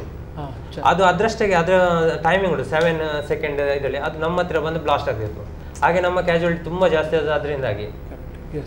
ಆ ಇದರಲ್ಲಿ ನಮ್ಮದು 2 ಆಫೀಸರ್, ಒಂದು ಜೆ ಸಿ ಹೇಳಿದ್ರೆ ಅವರು ಹಾಗೆ ಸಾಯುವ ಇದರಲ್ಲಿ ಇರಲಿಲ್ಲ. ಬಟ್ ಅಲ್ಲಿ ಹಿಮ ಇರಲಿಲ್ಲ, ಆದರೆ ಕಲ್ಲಾದ ಹಿಮ ಕರಗಲಿಲ್ಲ, ಆಕ್ಸಿಜನ್ಸ್ ಇಲ್ಲ. ಅವರು ನಮಗೆ ಆರ್ಡರ್ ಬಂದಿತ್ತು ಮಲಗಿ ಇದು ಕ್ರೋಲಿಂಗ್ ಪೊಸಿಷನಲ್ಲಿ ಹೋಗ್ಲಿಕ್ಕೆ. ಕ್ರೋಲಿಂಗ್ ಹೇಳಿದರೆ ಅವರು ಸ್ವಲ್ಪ ಏಜ್ಡ್, ಆ ಐಸಿಂದ ಅವರಿಗೆ ಕಂಟ್ರೋಲ್ ಆಗಿಲ್ಲ. ಬಟ್ ಅವರು ಆದರೆ ಸಹ ಆ ಟೈಮಲ್ಲಿ ಫೈರ್ ಆ್ಯಂಡ್ ಮೂವ್ ಮಾಡಿ ಹೋಗುವಾಗ ಇವರಿಗೆ ಮುಖಕ್ಕೆಲ್ಲ ಫೈರ್ ಆಗಿ ಅವ್ರ ಸ್ಪಾಟಲ್ಲಿ ಇದಾಯಿತು. ಎಸ್, ಸರ್ಜೆಂಟ್ ರಾಘವೇಂದ್ರ ಭಟ್ ಅವರು, ಆಗ ನಿಮ್ಮ ಅಂದರೆ ಒಂದು ಯುದ್ಧ ಆಗ್ತಾ ಇರುವಾಗ ಇಂಡಿಯನ್ ಏರ್ಫೋರ್ಸ್ ಮತ್ತು ಭಾರತೀಯ ಸೇನೆ ಜವಾಬ್ದಾರಿಗಳು ಎರಡು ಸವಾಲುಗಳೇ. ನಿಮ್ಮದು ಹೇಗಿರ್ತದೆ ಮತ್ತು ಅವರದ್ದು ಹೇಗಿರ್ತದೆ ಒಂದು ಯುದ್ಧ ಸಮಯದಲ್ಲಿ? ಜನರಲ್ ಯುದ್ಧ ಸಮಯದಲ್ಲಿ ಹೆಚ್ಚಾಗಿ ಆರ್ಮಿ ಕಂಟ್ರೋಲಲ್ಲೇ ಇರ್ತದೆ. ಅವರೇ ಹೇಗೆ ಅಂತೇಳಿ ಡೈರೆಕ್ಷನ್ ಕೊಡ್ತಾರೆ. ಅವ್ರಿಗೆ ಮೂವ್ ಆಗೋಂಥ ಆರ್ಮಿಗೆ ಪ್ರೊಟೆಕ್ಷನ್ ಕೊಡೋದು ಏರ್ಫೋರ್ಸ್ ಅಷ್ಟೇ. ಜಾಸ್ತಿ ಅದು ನಮಗೆ ಅವರನ್ನು ಕವರ್ ಮಾಡ್ಕೊಂಡು ಹೋಗುವಂಥದ್ದು ಇರ್ತದೆ. ಅದು ಅದಕ್ಕೆ ಸರಿಯಾಗಿ ಪ್ಲ್ಯಾನ್ ಮಾಡಿರ್ತಾರೆ ಯಾವ ಥರ ಯಾವ ಸೈಡ್ ಹೋಗ್ಬೇಕು ಅಂತ ಹೇಳಿ. ಹೆಚ್ಚಾಗಿ ಹೆಲಿಕಾಪ್ಟ್ರಲ್ಲೆಲ್ಲದಲ್ಲಿ ಕವರ್ ಮಾಡ್ತಾರೆ. ಇನ್ನು ಫೈಟರ್ದು ಪೊಸಿಷನ್ ಬೇರೆ, ಅವರಿಗೆ ಪರ್ಟಿಕ್ಯುಲರ್ ಒಂದು ಸ್ಪಾಟ್ ತೋರಿಸಿದ್ರೆ ಅಲ್ಲಿಗೆ ಬಾಂಬಾರ್ಡ್ ಆಗಬೇಕು ಅಂತೇಳಿ ಅದು ಅಲ್ಲಿಗೆ ಹೋಗಿ. ಒಂದು ವೇಳೆ ಕಾರ್ಗಿಲ್ನಲ್ಲಿ ಆ ಸಮಯದಲ್ಲಿ ಬಹುಶಃ ನೀವು ಆಗ ನಿವೃತ್ತರಾಗಿದ್ದೀರಿ ಅಂತ ನಾನು ಅಂದ್ಕೊಂಡಿದ್ದೇನೆ. ಒಂದು ವೇಳೆ ಇದ್ದಿದ್ರೆ ಅಂದರೆ ನಿಮ್ಗೆ ಆ ಟೈಮಲ್ಲಿ ನಿಮ್ಮ ಜವಾಬ್ದಾರಿಗಳು ಏನು ಇದ್ದಿರ್ಬೋದು ಅಂತ ನಿಮ್ಗೆ ಅನಿಸ್ತಾ ಇದೆ? ನಮಗೆ ಅಲ್ಲಿ ಸಹ ಕಮ್ಯುನಿಕೇಷನ್, ನಮಗೆ ಎಲ್ಲೋದ್ರೆ ಅದೇ ಕೆಲಸ, ಕಮ್ಯುನಿಕೇಷನ್, ರಡಾರು ಅಥವಾ ರೇಡಿಯೋ ಕಮ್ಯುನಿಕೇಷನ್, ಅದರದ್ದೇ ಕೆಲಸ. ಓಕೆ, ಶ್ರೀಪಾದ್ ಅವರೇ, ನಿಮಗೆ ಕಾರ್ಗಿಲ್ ನೀವು ಕೂಡ ಇದ್ರಿ ಆ ಟೈಮಲ್ಲಿ 1999 ಇದ್ದೀರಿ. ಕಾರ್ಗಿಲ್ಗೆ ಹೋಗಬೇಕಿತ್ತು ಅಥವಾ ಭಾಗವಹಿಸಬೇಕಿತ್ತು ಅಂತ ಅನಿಸಿದ್ದುಂಟ ಅಥವಾ ಏನಿತ್ತು ಆಗ ಆ ಟೈಮಲ್ಲಿ? ಅಂದರೆ ಆ ಟೈಮ್ದಲ್ಲಿ ನಾನು ಕಾರ್ಗಿಲ್ ಹತ್ರ ಅಂದರೆ ಸುರಾಂಕೋಟ್ ಏರಿಯಾದಲ್ಲಿ ಇದ್ದೆ. ಆವಾಗ ನಮ್ಮ ಟಾಸ್ಕ್ ಅಂದರೆ ಔಟ್ ಸ್ಕ್ವಾಡನ್ ಅಂದರೆ ನಮ್ಮ ಟ್ರೂಪ್ಸ್ ಯಾವುದು ವೆಹಿಕಲ್ ಅವರನ್ನು ನಾವು ಆರೋಪಿ ಅಂತ ಇದು ಮಾಡೋದು. ಅಲ್ಲಿ ಆ ಏರಿಯಾದಲ್ಲಿ ರೋಡ್ ಓಪನಿಂಗ್ ಪ್ರೊಟೆಕ್ಷನ್ ಕೊಡೋದು. ಅಂದರೆ ಎದುರಿಗೆ ನೀವು ಇರ್ತೀರಿ? ಇಲ್ಲ, ಅಂದರೆ ರೋಡ್ ಸೈಡ್ಗೆ ನಾವು ಎಲ್ಲ ವೆಹಿಕಲ್ಗೆ ನಾವು ಇದು ಕ್ಲಿಯರ್ ಮಾಡಿ ಕಳಿಸೋದು. ಆ ಥರ ಪ್ರೊಟೆಕ್ಷನ್ ಆ ಜಾಗದಲ್ಲಿ. ಅಂದ್ರೆ ಒಂದು ನಿಮ್ಗೆ ಹೋಗ್ಬೇಕಾದ್ರೆ ಇವರು ನಮಗೆ ದಾರಿ ಮಾಡಿ ಅಮ್ಯುನೇಷನ್ ಎಲ್ಲ ಬರ್ಬೇಕಾದ್ರೆ ಆ ರೋಡ್ ಕ್ಲಿಯರ್ ಇರಬೇಕು. ರೋಡ್ ಅಮ್ಯುನೇಷನ್ ಗಾಡಿ ಬರುವಾಗ ಅಲ್ಲಿ ಐಡಿ ಇಟ್ರೆ ಅದು ಬ್ಲಾಸ್ಟ್ ಆದ್ರೆ ನಮ್ಮದು ಒಂದು ಕಾನ್ವಾಯ್ ಹೋಗ್ಲಿಕ್ಕೆ ಆಗುದಿಲ್ಲ. ಕಾನ್ವಾಯ್ ಹೇಳಿದ್ರೆ ಅದ್ರಲ್ಲಿ ಕಡಿಮೆ ಹೇಳಿದ್ರೆ 100ರಿಂದ 300-400 ಗಾಡಿ ಇರ್ತದೆ. ಅದು ಹೋಗ್ಬೇಕಾದ್ರೆ ಇವರು ಮ್ಯಾನ್ ಟು ಮ್ಯಾನ್ 100 ಮೀಟರ್ನ ಗ್ಯಾಪ್ ಅಲ್ಲಿ ನಿಂತಿರ್ತಾರೆ ರೋಡಲ್ಲಿ. ಆಗ ಆ ನಡುವಿನಲ್ಲಿ ಏನ್ ಸಾಗಬಾರ್ದು, ನಮ್ಮ ಗಾಡಿ ಪಾಸ್ ಆಗ್ಬೇಕು, ಅವ್ರಿಗೆ ಪಾಸ್ ಮಾಡಿಸ್ಬಿಡ್ಬೇಕು ಒಟ್ಟಾರೆ. ಅದಕ್ಕಿಂತ ಮೊದಲು ಬೆಳಿಗ್ಗೆ ಆಶಿ ಲಾರಸ್ ಅಂತ ಇರ್ತದೆ, ಅದು ಹೋಗ್ತದೆ ಕ್ಯಾಸ್ಪರ್ ಗಾಡಿಯಲ್ಲಿ. ಅದು ಮೈಂಡ್ಸ್ ಏನಾದರೂ ಇದ್ರೆ ಅದ್ರ ಮೊಬೈಲ್ ಸಿಸ್ಟಮ್, ಮೊಬೈಲ್ ನಂಬರ್ನಾಗೆ ಅದರದ್ದು ನಂಬರನ್ನು ಚೇಂಜ್ ಮಾಡಿ ಹೋಗ್ತದೆ. ಅದು ಬ್ಲಾಸ್ಟ್ ಆಗೋದಿಲ್ಲ ಆ ಟೈಮಲ್ಲಿ, ಅದನ್ನು ಉಳಿಸ್ತದೆ. ಮತ್ತೆ ಉಳಿದದ್ದು ಇವರು ಕವರ್ ಮಾಡಿ ಹೋಗ್ತಾರೆ. ಆಗ ನಾವು ಮೂವ್ ಆಗಿ ಮುಟ್ಬೋದು, ನಮ್ಮ ಏರಿಯಲ್ಲಿ ಮುಟ್ಬೇಕಾದ್ರೆ ಸರ್. ಸೊ ನಿಮ್ಗೆ ಸಹ ಅದು ಕಾರ್ಗಿಲಲ್ಲಿ ಭಾಗವಹಿಸಬೇಕಿತ್ತು ಅಂತ ಅನಿಸ್ತಾ ಇತ್ತ ಯಾವತ್ತಾದ್ರೂ ಕೂಡ ಆ ಟೈಮ್? ಇದ್ದಿದ್ರೆ ನಿಮ್ಮ ಜವಾಬ್ದಾರಿ ಏನಿರ್ತಿತ್ತು ಅಂತ? ಹೆಚ್ಚು ರಿಸ್ಕ್ ಅಥವಾ ಹೆಚ್ಚು ಚಾಲೆಂಜಸ್? ನಾವು ಇನ್ಫೆಂಟ್ರಿದಲ್ಲಿ ಏನಂದ್ರೆ ನಮ್ಮ ಸೆಕ್ಷನ್ ವೈಸೇ ಎಲ್ಲ ಆಕ್ಷನ್ ಮಾಡೋದು. ಸೆಕ್ಷನ್ ಏನು ಹೇಳ್ತದೆ ಸೆಕ್ಷನ್ ಕಮಾಂಡರ್ ಅದೇ ಇದು ಥರ ನಾವು ಮಾಡೋದು. ಆ ಥರ ಇತ್ತು ನಮ್ಮ. ಎಸ್, ರಾಘವೇಂದ್ರ ಭಟ್ ಅವರು, ಈಗ ಯುದ್ಧ ಸನ್ನಿವೇಶ ಸ್ಟಾರ್ಟ್ ಆಗುವಾಗ ಬೇರೆ ಬೇರೆ ಜವಾಬ್ದಾರಿ ಬೇರೆ ಬೇರೆಯವರಿಗೆ ಹಂಚಲಾಗ್ತಾ ಇದೆ. ಸೊ ಏರ್ಫೋರ್ಸ್ನ ಜವಾಬ್ದಾರಿಗಳು ಅಂತ ಹೇಳಿದರೆ ನಿಮಗೆ ಅದು ನೀವು ಹಾಗೆ ಹೇಳಿದ್ರಿ ಕಮ್ಯುನಿಕೇಷನ್ ನೋಡೋದು ಅಂತೇಳಿ. ಸೊ ಅದು ಬಿಟ್ಟು ಕ್ಲಿಷ್ಟಕರವಾಗಿರುವ ಸಂದರ್ಭಗಳು ಕೂಡ ಅರೈಸ್ ಆಗುತ್ತೆ ಅಂತ ಅನಿಸ್ತಾ ಉಂಟು ನಿಮಗೆ? ಚಾಲೆಂಜ್, ಸವಾಲುಗಳು ಜಾಸ್ತಿ ಆಗುತ್ತೆ ಕೆಲವು. ಅಂದರೆ ನಮಗೆ ಯಾವುದು ಮೇನ್ ಏರ್ ಬೇಸ್ ಇರ್ತದೆ ಅಲ್ಲಿ ಜನರಲಿ ಕಾಮ್ ಆಗಿರ್ತದೆ. ಬಟ್ ಆಗ ಕೆಲವು ಡಿಪ್ಲಾಯ್ಮೆಂಟ್ ಸಿಗ್ತದೆ ಬೇರೆ ಬೇರೆ ಕಡೆ ಹೋಗಿ, ಟೆಂಪರರಿ ಡಿಪ್ಲಾಯ್ಮೆಂಟ್ಸ್. ಆಗೆಲ್ಲ ಅಲ್ಲಿ ಸೈಟ್ ಎಲ್ಲ ನೋಡಿಕೊಂಡು ಅಲ್ಲಿ ಸೆಟಪ್ ಮಾಡೋದು, ಅಲ್ಲಿದ್ದು ಇದು ರಡಾರ್ ಸೆಟ್ ಮಾಡೋದು, ರೇಡಿಯೋ ಸೆಟ್ ಮಾಡೋದು, ಅದೆಲ್ಲ ಸ್ವಲ್ಪ ಆಗ ಜಾಸ್ತಿ ಇರ್ತದೆ ಕೆಲಸ. ಕರೆಕ್ಟ್. ಅದು ಸಹ ಕನ್ವೆ ಮೂಮೆಂಟಲ್ಲಿ, ಇವ್ರು ಹೇಳಿದಾಗೆ ಕನ್ವೆ ಮೂಮೆಂಟಲ್ಲಿ ಹೋಗಿ ಅಲ್ಲೆಲ್ಲ ಡಿಪ್ಲಾಯ್ ಮಾಡಿ ಅಲ್ಲಿಂದ ಕಮ್ಯುನಿಕೇಟ್ ಸ್ಟಾರ್ಟ್ ಮಾಡ್ತಾರೆ. ಅದು ಎಲ್ಲಿಂದ ಗೊತ್ತಿರೋದಿಲ್ಲ, ಅದು ನಮಗೆ ಹಿಂದಿನಿಂದ ಮಾತ್ರ ಗೊತ್ತಾಗೋದು ನಾವು ನಾಳೆ ಎಲ್ಲಿ ಹೋಗಬೇಕು ಅಂತೇಳಿ. ಎಸ್, ಅಂದರೆ ಸೂಚನೆ ಸಿಕ್ಕಿದ್ದು ಮತ್ತು ಅಲ್ಲಿ ಹೋದ ನಂತರ ಪರಿಸ್ಥಿತಿ ಸಂಪೂರ್ಣ ಬದಲಾದದ್ದು ಚೇಂಜ್ ಆಗಿರ್ತದೆ ಆಗ. ಕರೆಕ್ಟ್. ಹಾಗೆ ಹೇಗೆಂದರೆ ನಾವು ಊರಲ್ಲಿರುವಾಗ, ನಮ್ಮ ಕ್ಯಾಂಪಲ್ಲಿರುವಾಗ ಊರಲ್ಲಿದ್ದಾಗ, ಇನ್ನು ಫೀಲ್ಡಿಗೆ ಹೋಗುವ ಕಾಡಲ್ಲಿದ್ದಾಗ ಅದು ಅಲ್ಲಿ ಏನು ಫೆಸಿಲಿಟಿನೂ ಇಲ್ಲ. ಇವನ್ ಕುಡಿಲಿಕ್ಕೆ ನೀರು ಸಹ ಸಮಟೈಮ್ಸ್ ಇರೋದಿಲ್ಲ. ನಾವು ಇಲ್ಲಿಂದ ಕೊಂಡು ಹೋಗ್ಬೇಕು. ಅದು ಅಥವಾ ಮತ್ತೆ ಕಾಡಿನೆಲ್ಲ ಮಧ್ಯೆ ಬಿಟ್ಟಾಗ ಹೇಗಿರ್ತದೆ ಆ ಸನ್ನಿವೇಶ. ಅಂದರೆ ಫುಡ್ ಟೈಮಲ್ಲಿ ಇರ್ತದೆ ಅಂತ ಹೇಳಲಿಕ್ಕೆ ಆಗೋದಿಲ್ಲ. ಸಿಕ್ಕಿದ್ರೆ ಸಿಕ್ಕಿತು, ನಿದ್ದೆ ಸಹ ಕರೆಕ್ಟ್ ಹೇಳಲಿಕ್ಕೆ ಆಗೋದಿಲ್ಲ ಹೇಗೆ ಅಂತೇಳಿ ಅಂಥ ಸನ್ನಿವೇಶಗಳು. ಬಟ್ ಏರ್ಫೋರ್ಸಿಗೆ ಕಂಪೇರ್ ಮಾಡಿದ್ರೆ ನನ್ನ ಟೈಮಲ್ಲಿ ಇಟ್ ಇಸ್ ವೆರಿ ರೇರ್. ಯಾಕಂದರೆ ನನಗೆ ಯಾವುದು ಡೈರೆಕ್ಟಾಗಿ ವಾರ್ ಫೇಸ್ ಮಾಡುವಂಥ ಯಾವುದು ಸಿಚುವೇಶನ್ ಬರಲಿಲ್ಲ, ಒನ್ಲಿ ಪ್ಯಾಸಿವ್ ಅಷ್ಟೇ. ಓಕೆ ಓಕೆ, ಅಂದರೆ ಅದು ನಂತರ ಸ್ಟಾರ್ಟ್ ಆಯಿತು ಅಂತ ಅಂದ್ಕೊಳ್ಬೇಕು. S, okay. ಅಂದರೆ 71 ವಾರ ಆಗುವಾಗ ನಾನು ಸೇರಿರಲಿಲ್ಲ. ಹೌದು. ಇನ್ನು ಕಾರ್ಗಿಲ್ ವಾರ ಆಗುವಾಗ ನಾನು ಬಿಟ್ಟಾಯಿತು. ಕರೆಕ್ಟ್. Yes, okay. ಹಾಗಿದ್ರೆ ಪೀಸ್ ಟೈಮಲ್ಲಿ ನಿಮ್ಮ ಜವಾಬ್ದಾರಿ ಏನಿರುತ್ತೆ ಹಾಗಾದರೆ, ಯುದ್ಧ ವಿರಾಮ ಇರುವಾಗ ಅಥವಾ ಯುದ್ಧ ಇಲ್ಲದಿದ್ದಾಗ? ಆವಾಗ ನಮಗೆ ಹೆಚ್ಚಿಗೆ ಕೆಲಸ ಇರೋದು, ನಾವು ಅದೇ ರಡಾರ್ ವಾಚ್ ಮಾತಾಡೋದು, ಅದನ್ನು ರಿಪೋರ್ಟ್ ಮಾಡೋದು ಅಷ್ಟೇ ಆವಾಗ ಕೆಲಸ. ಅಂತ ಹೆಚ್ಚಿಗೆ ಕೆಲಸ ಇರೋದಿಲ್ಲ. ಓಕೆ, ಒಂದು ಪುಟ್ಟ ವಿರಾಮವನ್ನು ತೆಗೆದುಕೊಳ್ತಾ ಇದ್ದೇವೆ. ವಿರಾಮದ ನಂತರ ನಾನು ಪ್ರವೀಣ್ ಶೆಟ್ಟಿ ಅವರು ಕೇಳ್ತೇನೆ, ಅಂದರೆ ಕಾರ್ಗಿಲ್ನ ಅವರು 98ರಲ್ಲಿ ಜಾಯ್ನ್ ಅಂತೇಳಿ 97 ಜಾಯ್ನ್, 99ಕ್ಕೇ ಯುದ್ಧ ಸ್ಟಾರ್ಟ್ ಆಗಿದೆ ಅಂತ ಹೇಳಿದರೆ ಬಹುಶಃ ಅದಕ್ಕೆ ಇದ್ದಂಥ ಒಂದು ಮಾನಸಿಕ ದೈಹಿಕ ತಯಾರಿಗಳು ಮತ್ತು ಕಾರ್ಗಿಲ್ನಲ್ಲಿ ಯುದ್ಧ ಮಾಡುವುದು ಅಂತ ಹೇಳಿದರೆ ಬಹುಶಃ ಒಬ್ಬ ಸೈನಿಕನಿಗೆ ಆಗುವಂಥ ಸವಾಲು, ರೋಮಾಂಚನ ಮತ್ತು ಎದುರಾಗುವಂಥ ಪರಿಸ್ಥಿತಿಗಳ ಬಗ್ಗೆ ನಾವು ಅವ್ರ ಹತ್ರ ಕೇಳ್ತೇನೆ. ಹಾಗೆ ಒಂದಿಷ್ಟು ಚರ್ಚೆನ ಕೂಡ ನಾವು ಮಾಡಲಿಕ್ಕಿದ್ದೇವೆ. ಸಾರ್ಜೆಂಟ್ ಎನ್ ರಾಘವೇಂದ್ರ ಭಟ್ ಅವರಿದ್ದಾರೆ, ಹಾಗೆ ಶ್ರೀಪಾದ್ ನಾಯ್ಕ ಅವರಿದ್ದಾರೆ. ನೀವು ಕರೆ ಮಾಡ್ಬೋದು. ಸೈನಿಕರಿಗೆ ಒಂದಿಷ್ಟು ನಿಮ್ಮ ಧೈರ್ಯದ ಮಾತು, ನಿಮ್ಮ ಬೆಂಬಲದ ಮಾತು, ನಿಮ್ಮ ಪ್ರೋತ್ಸಾಹದ ಮಾತುಗಳನ್ನು ಆಡ್ಬೋದು. ನಮ್ಮ ದೂರವಾಣಿ ಸಂಖ್ಯೆ ನಿಮ್ಮ ಮುಂದೆ ಇದೆ. ಒಂದು ಪುಟ್ಟ ವಿರಾಮದ ಬಳಿಕ ಮತ್ತೆ ಚರ್ಚೆ ಮಾಡೋಣ.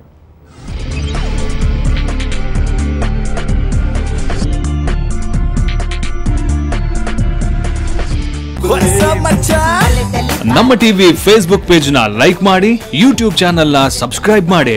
ನಮ್ಮ ಎಲ್ಲಾ ಯೂಟ್ಯೂಬ್ ವಿಡಿಯೋ ಅಪ್ಡೇಟ್ಸ್ಗೆ ಬೆಲ್ ಐಕಾನ್ ಕ್ಲಿಕ್ ಮಾಡಿ.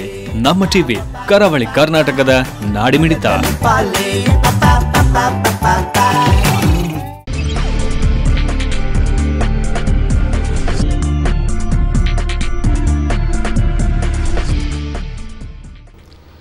ಡೈರಿ ಡೇ ಐಸ್ ಕ್ರೀಮ್ ಮತ್ತು 2 ಸ್ಟಾರ್ ಸಂತೋಷ್ ರೈಸ್ ಮುಖ್ಯ ಪ್ರಾಯೋಜಕರಾಗಿರುವಂಥ ಜನಧ್ವನಿ ನೇರ ಪ್ರಸಾರ ಕಾರ್ಯಕ್ರಮದಲ್ಲಿ ಇವತ್ತು ಕಾರ್ಗಿಲ್ ವಿಜಯ ದಿವಸ. ಅಂದರೆ ನಮ್ಮ ಭಾರತೀಯ ವೀರ ಯೋಧರು ಕಾರ್ಗಿಲ್ನ ತುತ್ತ ತುದಿಯಲ್ಲಿ ಭಾರತ ತ್ರಿವರ್ಣ ಧ್ವಜವನ್ನು ಹಾರಿಸಿದಂಥ ಸಂಭ್ರಮಕ್ಕೆ ಇವತ್ತು 19 ವರ್ಷಗಳು ತುಂಬಿದೆ. ಆ ಬಗ್ಗೆ ನಾವು ಚರ್ಚೆ ಮಾಡ್ತಾ ಇದ್ವಿ. ಯೋಧರ ಜೀವನದ ಕಥೆಗಳು ಮತ್ತು ಆ ಯುದ್ಧ ಸಂದರ್ಭಗಳು ಮತ್ತು ಉಳಿದ ಸಮಯಗಳಲ್ಲಿ ಒಬ್ಬ ಯೋಧನಿಗೆ ಎದುರಾಗುವಂಥ ಸವಾಲು ಮತ್ತು ಸೈನಿಕ ಆಗಬೇಕು ಅಂತ ಮನಸ್ಸು ಮಾಡೋದು ದೊಡ್ಡ ವಿಷಯ. ಅದರಲ್ಲೂ ಕೂಡ ನಾವು ಕರಾವಳಿಯವರು ಒಂದಿಷ್ಟು ಅದರಲ್ಲಿ ಸಂಖ್ಯೆ ಕಡಿಮೆ ಇದೆ ಕರಾವಳಿಯವರದಂತ ಕೂಡ ಒಂದು ಸಣ್ಣ ಮಟ್ಟಿನ ಅಸಮಾಧಾನ ಇದೆ. ಅದನ್ನು ಪ್ರಯತ್ನ ಮಾಡಿ ತುಂಬ ಜನ ಹೆಚ್ಚೆಚ್ಚು ಜನ ಸೈನಿಕರಾಗಬೇಕು ಅನ್ನುವಂಥ ಪ್ರಯತ್ನ ಕೂಡ ಮಾಡ್ತಾರೆ. ನಾವು ಇವತ್ತಲ್ಲಿ ಚರ್ಚೆ ಮಾಡ್ತಾ ಇದ್ವಿ ಕಾರ್ಗಿಲ್ನ ಹೋರಾಟ ಹೇಗಿತ್ತು ಅಂತೇಳಿ. ಪ್ರವೀಣ್ ಶೆಟ್ಟಿ ಅವರೇ, 99ಕ್ಕೆ ನೀವು ಹೋದ್ರಿ, ಬಹುಶಃ ನೀವು ರಜೆಯಲ್ಲಿದ್ರಿ, ನೀವು ಅಲ್ಲಿ ಹೋದ್ರಿ ಅಂತ ಹೇಳಿದ್ರಿ. ಅಷ್ಟು ದಿನಗಳು ಯಾವ ರೀತಿಯ ಒಂದು ನೆನಪುಗಳಾಗಿ ಇವತ್ತಿಗೆ ಕಾಡ್ತಾ ಉಂಟು? ಆ ದಿವಸ ನೆನೆಸುವಾಗ ಅದೊಂದು ಸಂತೋಷವೇ ಬೇರೆ, ಆದರೆ ದುಃಖ ಸಹ ಉಂಟು ಅದರಲ್ಲಿ. ಆದರೆ ಅದನ್ನು ನಾವು ಹೇಗೆ ತೋರಿಸಲಿಕ್ಕೆ ಆಗೋದಿಲ್ಲ. ಸಿವಿಲ್ ಏರಿಯಾದಲ್ಲಿ ನಾವು ಮಾತಾಡುವಾಗ ಅವರಿಗೆ ನಾವು ಕಾರ್ಗಿಲ್ ವಿನ್ ಆದದ್ದು, ಅದು ನಾವು ನಮ್ಮ ಇದನ್ನು ಕಬ್ಜಾ ಮಾಡಿದೆ, ಅದೊಂದು ಮಾತ್ರ ಇರ್ತದೆ. ಅದಕ್ಕಾಗಿ ಎಷ್ಟು ಜನ ಜೀವ ಬಿಟ್ಟಿದ್ದಾರೆ, ಅದು ಖಾಲಿ ನಂಬರಲ್ಲಿ ಹೇಳ್ತಾರೆ. 627 ಜನ ಇದಾಗಿದೆ, ಶಹೀದ್ ಆಗಿದ್ರೆ ಅವ್ರದ್ದು ಇಷ್ಟು ಜನ ಕೊಂದಿದ್ದಾರೆ ಅಂತ. ಆದ್ರೆ ಆ ಟೈಮಲ್ಲಿ ಕಡಿಮೆ ಹೇಳಿದ್ರೆ 3000 ಜನ ಲೆಕ್ಕದಲ್ಲಿ ಹೇಳಿ ನಾನು, ನನ್ನ ಪ್ರಕಾರ 3000 ಜನಕ್ಕೆ ಫೈರ್ ಆಗಿದೆ. ಫೈರ್ ಆದ್ಮೇಲೆ ಅವರು ಜೀವ ಇದ್ದಾರೆ, ಆದ್ರೆ ಅವ್ರದ್ದು ಒಂದು ಸೈಡ್ ವರ್ಕ್ ಆಗುದಿಲ್ಲ. ಅಂತವ್ರು ತುಂಬಾ ಜನ ಇದ್ದಾರೆ. ಅವರನ್ನೆಲ್ಲ ಎಣಿಸುವಾಗ ಈಗ ನನ್ನ ರೆಜಿಮೆಂಟ್ ಅಲ್ಲಿ ಒಬ್ರು ಇದ್ದಾರೆ, ರಾಜೀವನ್ ಅಂತ. ಅವರದ್ದು ಇಲ್ಲಿ ಈಗ ಸ್ಪ್ಲೆಂಡರ್ ಉಂಟು.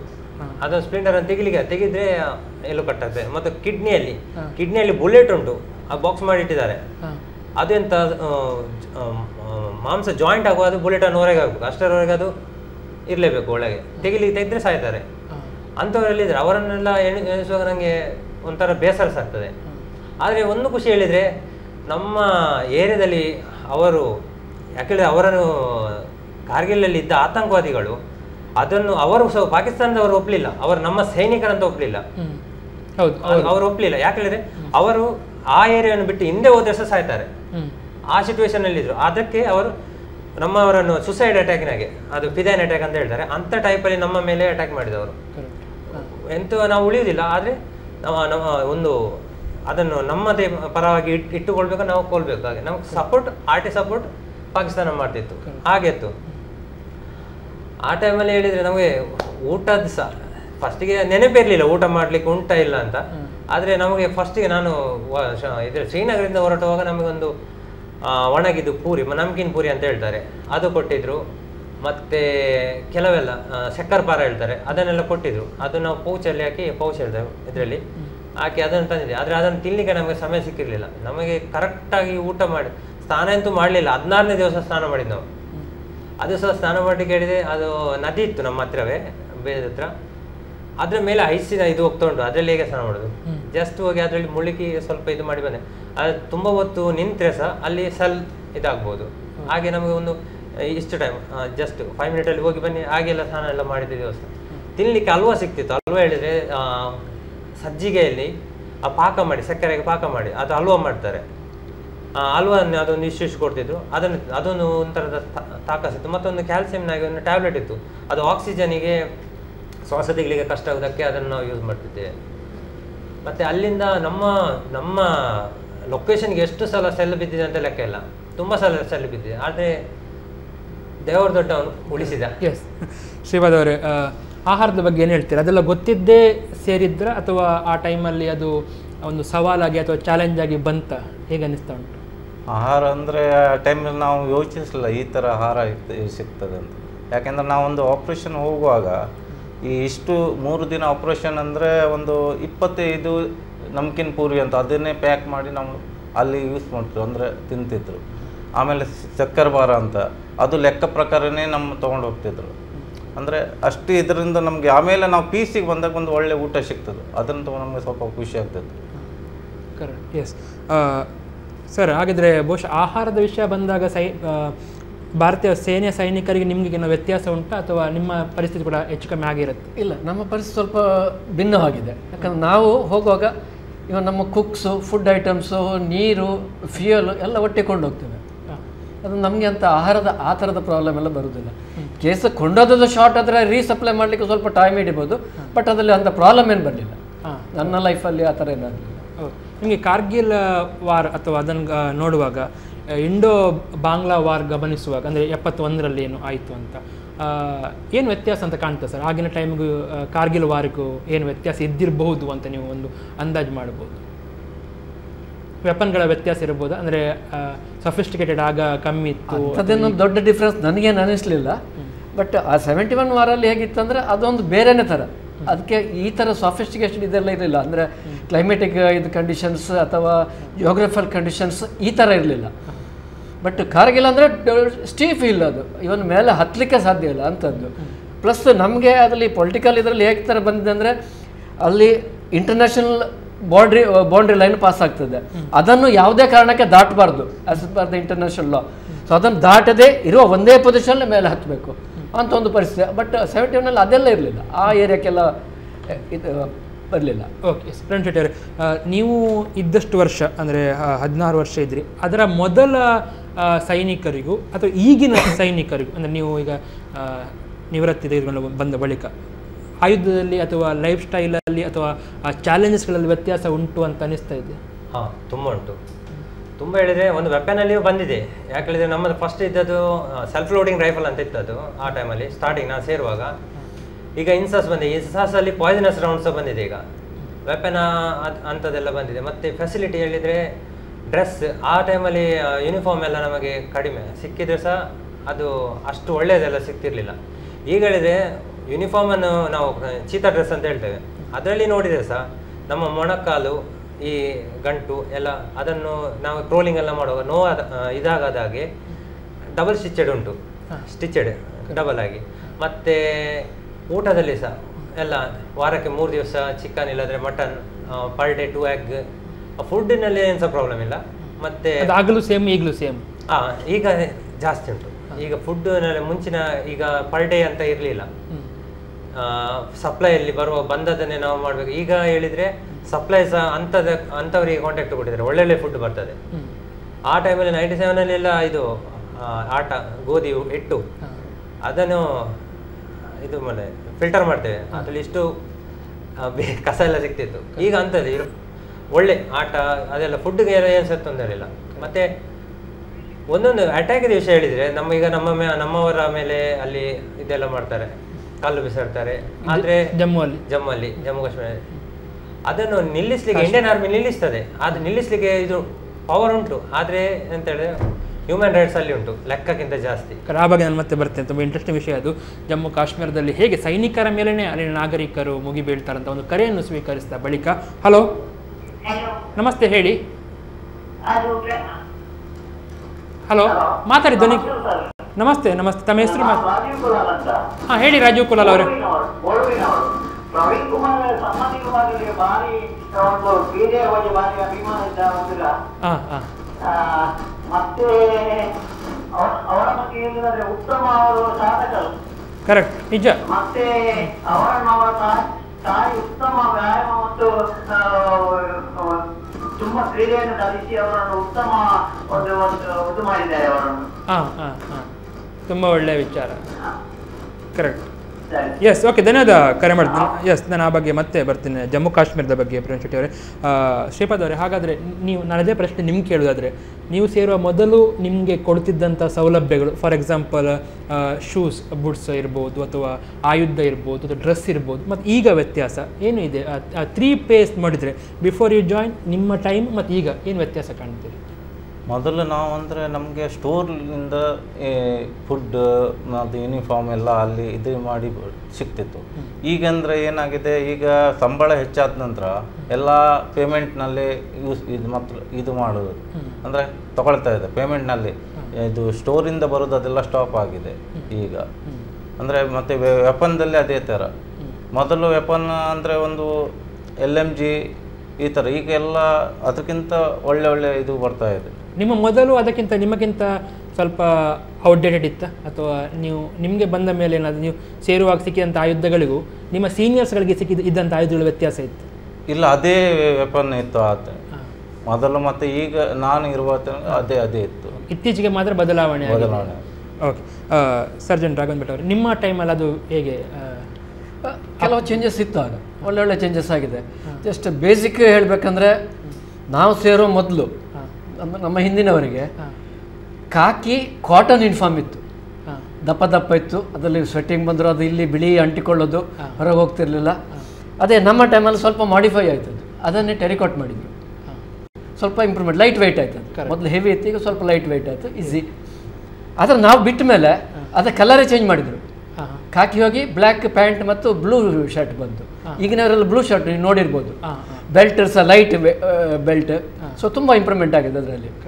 ಇವನು ಫುಡ್ ಹೇಳಬೇಕಾದ್ರೆ ಹಾಗೆ ಈಗಿನ as per the generation change ಆಗ್ತಾ ಇದೆ. ತುಂಬ ಒಳ್ಳೊಳ್ಳೆ ಕ್ವಾಲಿಟಿ ಫುಡ್ ಕೊಡ್ತಾ ಇದ್ದಾರೆ ಈಗಿನವರಿಗೆ. ಹಾಗೆಲ್ಲ ಆ ಥರ ಇರಲಿಲ್ಲ, ಒಟ್ಟು ರಫ್ ಆಗಿ ಏನಾದರೂ ಒಂದು ಹೊಟ್ಟೆ ತುಂಬಬೇಕು ಅಂತ ಮಾತ್ರ ಕೊಡ್ತಾ ಇದ್ರು ಅವಾಗ. ಸೇಮ್ ಇಕ್ವಿಪ್ಮೆಂಟ್ಸ್ ಕೂಡ ಹಾಗೆ ಇತ್ತು. ಇಕ್ವಿಪ್ಮೆಂಟ್ಸ್ ಕೆಲವು ಚೇಂಜ್ ಆಗಿ ನಾವು ಸೇರುವಾಗೆಲ್ಲ, ನಾವು ಇರೋ ಟೈಮಲ್ಲಿ MiG-21 ಇರ್ತಾ ಇದ್ದದ್ದು. ಈಗೆಲ್ಲ ಮಿರಾಜ್ ಇದೆಲ್ಲ ಬಂದಿದೆ, ಇನ್ನೂ ಮುಂದೆ ಹೋಗಿದೆ ಈಗ ಜಾಗ್ವಾರ್ ಇದೆಲ್ಲಾಗಿ. ಸೊ ಇಂಪ್ರೂವ್ಮೆಂಟ್ ತುಂಬ ಇಂಪ್ರೂವ್ಮೆಂಟ್ ಆಗ್ತಾ ಇದೆ. ಹೌದು, ಡೇ ಟು ಡೇ. ಅದಕ್ಕೆ ಹೇಳ್ತಿದ್ದೆ ನಾನು, ಜಮ್ಮು ಕಾಶ್ಮೀರದಲ್ಲಿ ಅದು ಯಾಕೆ ಹಾಗೆ, ಎಷ್ಟು ಒತ್ತಡದಲ್ಲಿ ನೀವು ಅಲ್ಲಿನ ಪರಿಸ್ಥಿತಿನ ಎದುರಿಸಬೇಕಾಗ್ತದೆ ಅಂತ ಹೇಳಿದರೆ, ನಮಗೆ ಆರ್ಮಿ ಒಂದು ರೂಲಲ್ಲಿ ಹೋಗ್ತದೆ. ಯಾಕೆ ಆರ್ಮಿ ಡಿಸಿಪ್ಲಿನ್ ಹೇಳಿದರೆ, ಸೀನಿಯರ್ ಒಂದು ಆರ್ಡರ್ ಕೊಟ್ಟರೆ ಅದು ಫೈನಲ್ ಡಿಸಿಷನ್, ಆಮೇಲೆ ನಾವು ಅದನ್ನು ಡಿಸೋವೆ ಮಾಡಲಿಕ್ಕೆ ಆಗೋದಿಲ್ಲ. ಆದ್ದರಿಂದಾಗಿ ಈಗ ಆ ಟೈಮಲ್ಲಿ ನಾನು ಜಮ್ಮುವಿನಲ್ಲಿ ಒಂದು ಇದು ಕಲ್ಲೆಲ್ಲ ಬಿಸಾಡಿದ್ರು ಆ ಏರಿಯಾ CRPF ಮೇಲೆ. ಆದರೆ ಅದು ಬಿಸಾಡಲಿಕ್ಕೆ ಕಾರಣ ಏನು, ಅದು ಬಿಸಾಡಿದವರ ಮೇಲೆ ಪ್ರತ್ಯುತ್ತರ ಕೊಡ್ಬೋದು, ಬಟ್ ಮೇಲಿಂದ ಆರ್ಡರ್ ಇತ್ತು ಅವರ ಮೇಲೆ ಏನು ಸಹ ಇದು ಅಟ್ಯಾಕ್ ಮಾಡಬಾರ್ದು, ಅವರ ಮೇಲೆ ಫೈರಿಂಗ್ ಮಾಡಬಾರ್ದು, ಶಾಂತಿಯಿಂದ ಅವರನ್ನು ಇದು ಮಾಡು. ಆದರೆ ಅವರ ಕಂಟ್ರೋಲಿಗೆ ಬರ್ತಿರ್ಲಿಲ್ಲ. ಮತ್ತೆ ನಾವು ಮಧ್ಯದಲ್ಲಿ ಕೇಳಿದೆ, GPಗೆ ಒಬ್ಬನನ್ನು ಕಟ್ಟಿ ಅದಕ್ಕೆ ಆ ಬಗ್ಗೆ ಏನಾದ್ರು ಹೇಳಲಿಕ್ಕೆ? ಆ ಬಗ್ಗೆ ಹೇಳಿದರೆ, ಅವ ಇಂಡಿಕೇಟ್ ಆಗಿದ್ದ. ಯಾಕೆಳಿದ್ರೆ ಅವ ರೆಕಾರ್ಡ್ ಮಾಡಿದ್ದು ಪ್ಲಸ್ ಅವ ಯಾರಂತ ಗೊತ್ತಾಗಿದೆ. ಅವನನ್ನು ಆ ಗಾಡಿಗೆ ಕಟ್ಟಿ ಒಂದು ಇದು ಮಾಡಿದ್ರೆ ತೋರಿಸಿದ್ರೆ ಬಾಕಿಯವರಿಗೆ ಹೆದರಿಕೆ ಹುಟ್ಟಿಸ್ಲಿಕ್ಕೆ, ನಾವು ಹೀಗೆ ಮಾಡಬಹುದು, ಅದು ನಾವು ಮಾಡ್ತಿಲ್ಲ ಅಂತ ಅದನ್ನು ಊರಿನವರಿಗೆ ಎಚ್ಚರಿಕೆ ಕೊಡುದು.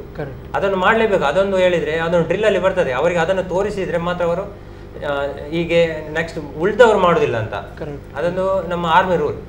ಒಬ್ಬನ ಹೇಳಿದ್ರೆ 2 ಜನ ಒಂದು ಪನಿಷ್ಮೆಂಟ್ ಮಾಡಿ ಕೊಟ್ಟು, ನಾವು ಇನ್ನು ನೀವು ಮಾಡಿದ್ರೆ ನಿಮಗೆ ಹೀಗೆ ಮಾಡ್ತೇವೆ ಅಂತ ಅದನ್ನು ತೋರಿಸಿದ್ರೆ ಅದು ರ್ಯಾಲಿ ಮಾಡಿದ ಹಾಗೆ, rally type. Okay, yes. Okay, Shripad ಅವರೇ, ಒಂದು ಬ್ರೇಕ್ ತೆಗೆದುಕೊಳ್ಬೇಕು. ಮೊದಲು ಕೇಳ್ತೇನೆ ನಿಮ್ಮ ಹತ್ರ, ನೀವು ಜಾಯಿನ್ ಆಗುವಾಗ ನಿಮ್ಗೆ ಅಲ್ಲಿ ಹಂತವಾಗಿ ಮೇಲೆ ಬರುವಂಥ ಒಂದು ಆಸೆ ಗುರಿ ಇದ್ದಿರ್ಬೋದು, ಅದು ಸಾಧ್ಯ ಆಯ್ತು ಅಂತ ಅನಿಸ್ತಾ ಉಂಟಾ? ನೀವು ಅಲ್ಲಿ ಇದ್ದಷ್ಟು 17 ವರ್ಷ ಅದು ನನಗೆ ಸಾಧ್ಯ ಆಯಿತು. ಯಾಕೆಂದರೆ ನಾನು ಫಸ್ಟ್ ಒಂದು ಪ್ರಮೋಷನ್ ತೊಗೊಳ್ಬೇಕಾದ್ರೆ ಒಬ್ಬ ಸಿಪಾಯಿಯಿಂದ ಒಂದು ಸ್ಟೆಪ್ ಮೇಲೆ ಬೇಕಾದ್ರೆ 10 ವರ್ಷ ಬೇಕಾಗ್ತದೆ. ಆದರೆ ಆ ಟೈಮ್ದಲ್ಲಿ ನನಗೆ 4 ವರ್ಷದಲ್ಲೇ ಒಂದು ಡಿಸಿಪ್ಲಿನ್ ಇದ್ದ ಕಾರಣ ನನಗೆ ಒಂದು 4 ವರ್ಷ 8 ವರ್ಷ 12 ವರ್ಷ ತನಕ ನಾನು ಮೇಲೆ ಬಂದೆ. 12 ವರ್ಷದಲ್ಲಿ ನಾನು ಒಂದು ಹವಲ್ದಾರ್ ಆಗಿ ಒಂದು ಸೆಕ್ಷನ್ ಮತ್ತು ಪ್ಲಟೂನ್ ಕಂಟ್ರೋಲ್ ಮಾಡಿ ಒಂದು 17 ವರ್ಷ ತನಕ ನಾನು ಸರ್ವಿಸ್ ಮಾಡಿ VRS ತಗೊಂಡು ಬಂದೆ. Okay, yes. ನಾವೊಂದು ಪುಟ್ಟ ವಿರಾಮವನ್ನೀಗ ತೆಗೆದುಕೊಳ್ಳಲೇಬೇಕು. ವಿರಾಮದ ಬಳಿಕ ಸೈನ್ಯ ಆಗಲಿ ಅಥವಾ ಇಂಡಿಯನ್ ಏರ್ ಫೋರ್ಸ್ ಆಗಲಿ ಶಿಸ್ತು ಎಷ್ಟರ ಮಟ್ಟಿಗೆ ಮುಖ್ಯ, ಅವರ ಜೀವನದಲ್ಲಿ ಆ ಒಂದು ಜೀವನ ಕಲಿಸುವಂಥ ಪಾಠಗಳೇನು, ಆ ಶಿಸ್ತಿನ ಅನುಭವಗಳೇನು, ಅದನ್ನು ಅವರು ಹೇಗೆ ಅಳವಡಿಸಿಕೊಂಡಿರ್ತಾರೆ, ಆ ಬಗ್ಗೆ ಅವರ ಹತ್ರ ಕೇಳೋಣ ಒಂದು ಪುಟ್ಟ ವಿರಾಮದ ಬಳಿಕ, ಕಾರ್ಯಕ್ರಮದ ಕೊನೆಯ 10 ನಿಮಿಷಗಳ ಅವಧಿಯಲ್ಲಿ.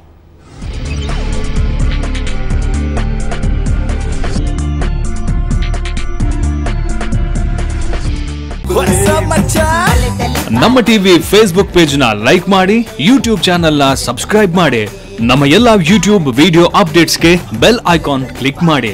ನಮ್ಮ ಟಿವಿ, ಕರಾವಳಿ ಕರ್ನಾಟಕದ ನಾಡಿಮಿಡಿತ.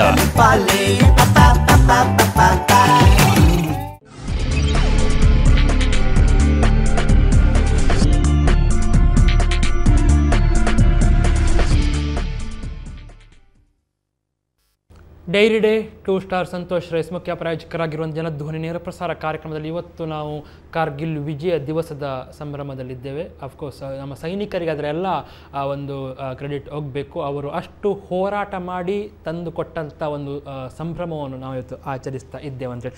ಅದೇ ನಾವು ಈಗ ಕಾರ್ಯಕ್ರಮ ಈ ಭಾಗದಲ್ಲಿ ಭಾಳ ಪ್ರಮುಖವಾಗಿ ಸೈನಿಕರಲ್ಲಿ ಇರುವಂಥ ಶಿಸ್ತು ಅಂದರೆ ಸೈನಿಕರಂದರೆ ಶಿಸ್ತು, ಆ ಬಗ್ಗೆನೇ ಮಾತಾಡ್ತಾ ಇದ್ವಿ. ಸರ್ಜೆಂಟ್ ರಾಘವೇಂದ್ರ ಭಟ್ ಅವರೇ, ಶಿಸ್ತಿನ ಬಗ್ಗೆ ಏನು ಹೇಳಲಿಕ್ಕೆ ಇಷ್ಟಪಡ್ತೀರಿ? ಶಿಸ್ತು ಅಂತ ಕಲ್ತದ್ದೇ ನಾವು ಸರ್ವಿಸಿಗೆ ಸೇರಿದ ಮೇಲೆ, ಅಷ್ಟರ ಒಟ್ಟಾರೆ ಏನೋ ಒಂದು ಲೈಫ್ ಲೀಡ್ ಮಾಡ್ತಾ ಇದ್ದೀವಿ ಅಷ್ಟೇ. ಶಿಸ್ತು ಅಂದರೆ ಏನಂತ ಗೊತ್ತಾದ ಅಲ್ಲಿ ಸೇರಿದ ಮೇಲೆ. ಶಿಸ್ತಲ್ಲಿ ಮೇಯ್ನ್ ಪಂಕ್ಚುಯಾಲಿಟಿ, ಯೂನಿಫಾರ್ಮಿಟಿ ಖಂಡಿತ ಒಪ್ಪಲೇಬೇಕದು. ಯಾವ ಟೈಮಲ್ಲಿ ಹೋಗ್ಬೇಕಂದ್ರೆ ಅಲ್ಲಿ ಆ ಟೈಮಲ್ಲಿ ಇರ್ತೇವೆ ನಾವು. ಅದೇ ಲೈಫ್ ನನಗೆ ಈಗಲೂ ಬಂದಿದೆ. ನಾನು ಯಾವ ಟೈಮ್ ಹೇಳ್ತೇನೆ ಆ ಟೈಮಲ್ಲಿ ಕರೆಕ್ಟ್ ಇರ್ತೇನೆ. ಇನ್ನೊಂದು ಯೂನಿಫಾರ್ಮಿಟಿ, ಯೂನಿಫಾರ್ಮ್ ಎಲ್ಲಿ ಹೋದರೂ ಯೂನಿಫಾರ್ಮ್ ಇರಬೇಕು, ಅದೇ ಥರ ಅದು ಮ್ಯಾಚಿಂಗ್ ಇರಬೇಕು ಅನ್ನೋ ಥರ. ಅದು ಅದಕ್ಕೊಂದು ಮೀನಿಂಗ್ ಇದೆ, ಆ ಥರ ಇರಬೇಕು. ಟರ್ನ್ಔಟ್ ಚೆನ್ನಾಗಿರಬೇಕು, ಅದೆಲ್ಲ ಇದೆ.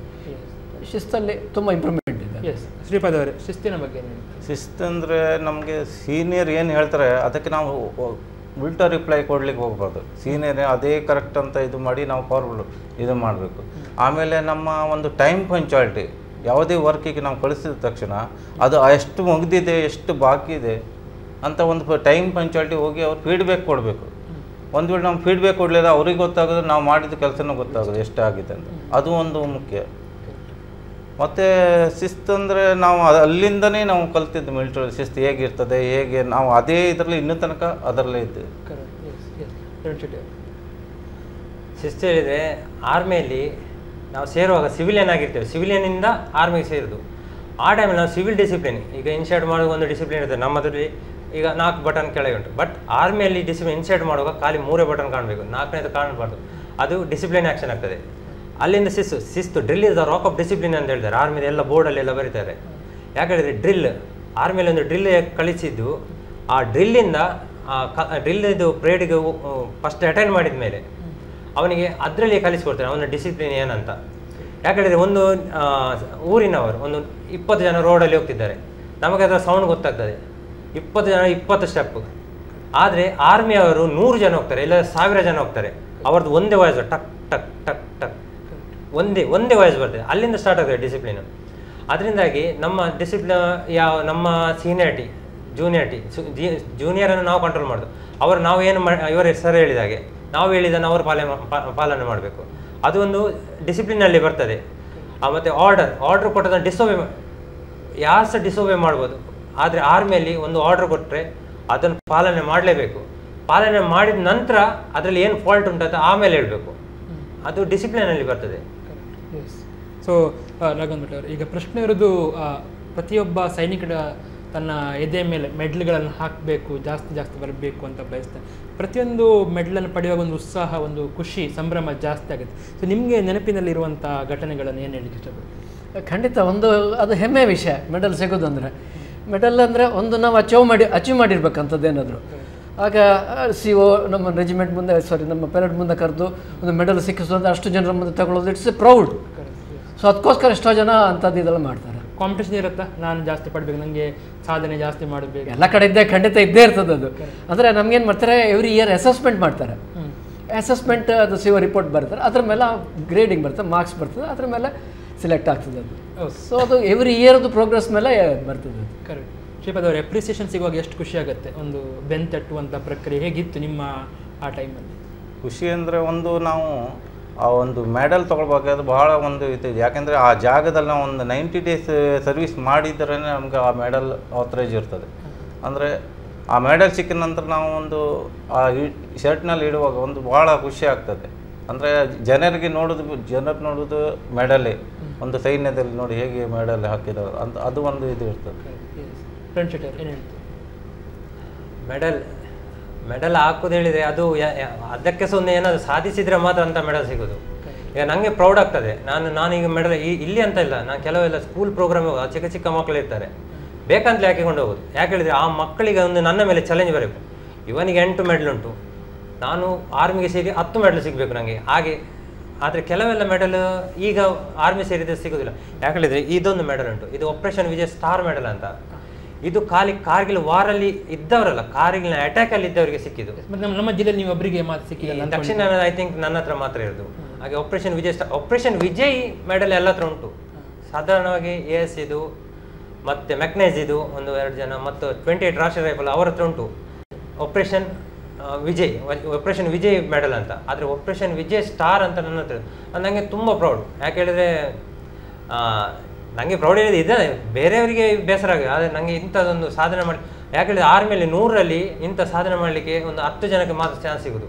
ಯಾಕಂದರೆ ಈಗ ಸರ್ ಇದ್ದಾರೆ, ಇವರಿಗೆ ಆಸೆ ಉಂಟು ಇದು ನನಗೆ ಚಾನ್ಸ್ ಸಿಗಬೇಕಿತ್ತು. ಬಟ್ ಆ ರೆಜಿಮೆಂಟ್ ಇದು ಮಾಡ್ತಾರೆ, ಈ ರೆಜಿಮೆಂಟಿಗೆ ಡೆಟೇಲ್ ಕೊಟ್ಟರೆ ಮಾತ್ರ ಆ ರೆಜಿಮೆಂಟ್ ಆ ವರ್ಕ್ ಮಾಡಲಿಕ್ಕೆ.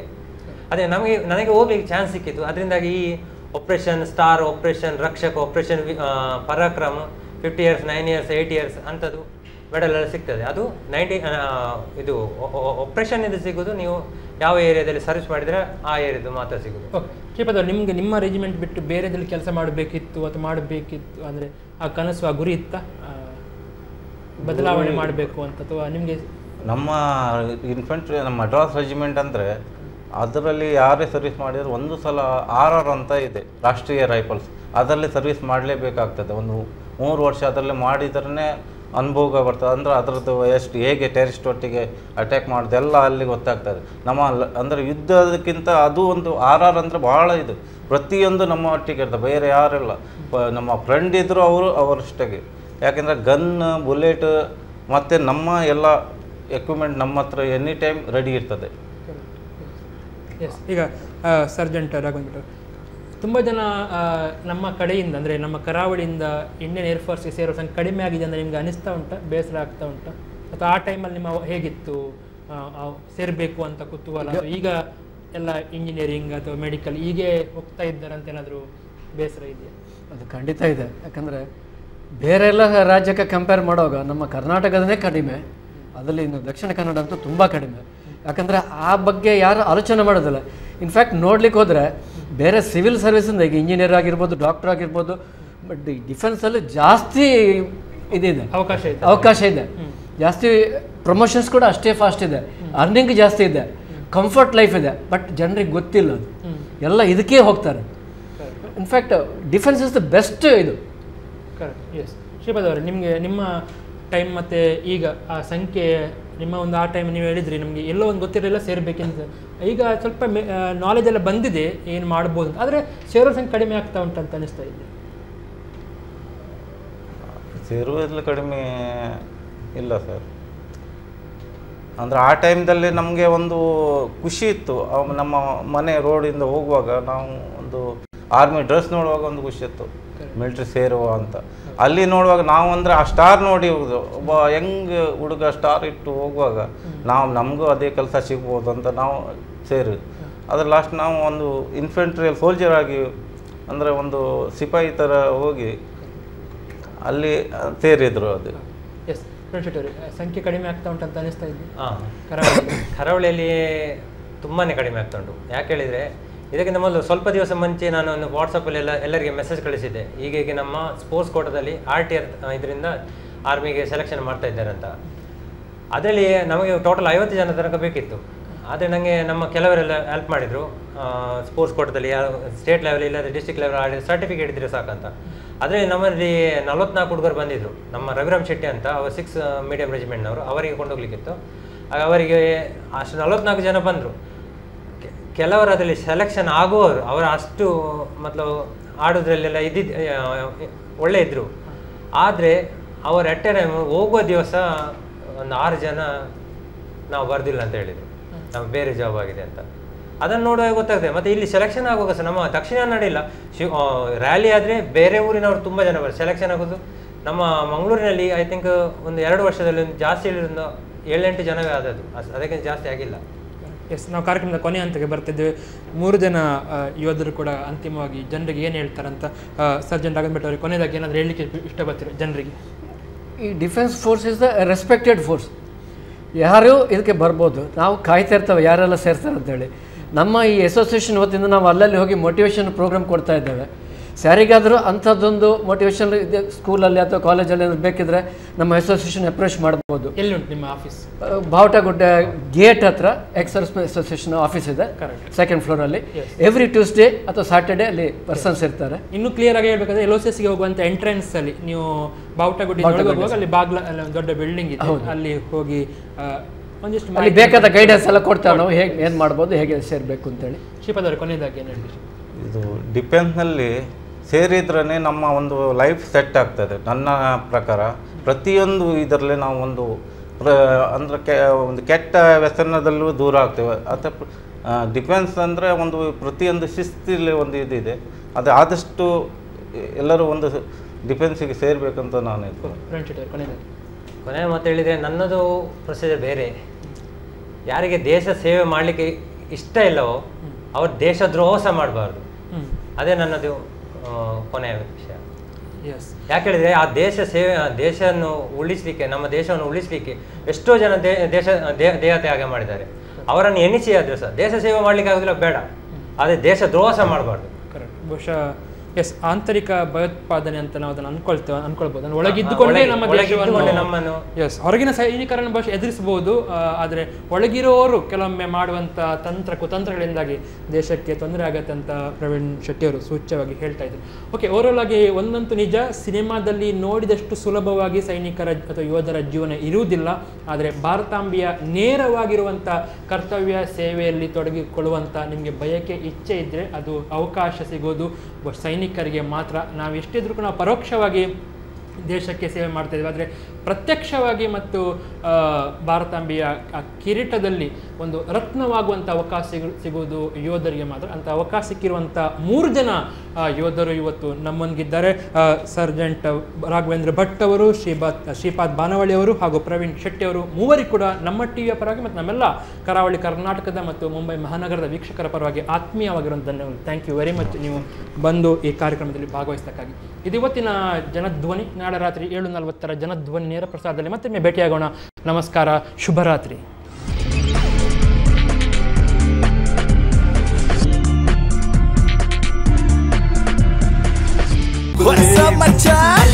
ನಮ್ಮ ಟಿವಿ ಫೇಸ್ಬುಕ್ ಪೇಜ್ ನ ಲೈಕ್ ಮಾಡಿ, ಯೂಟ್ಯೂಬ್ ಚಾನೆಲ್ ನ ಸಬ್ಸ್ಕ್ರೈಬ್ ಮಾಡಿ.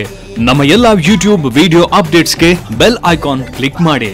ನಮ್ಮ ಟಿವಿ, ಕರಾವಳಿ ಕರ್ನಾಟಕದ ನಾಡಿಮಿಡಿತ.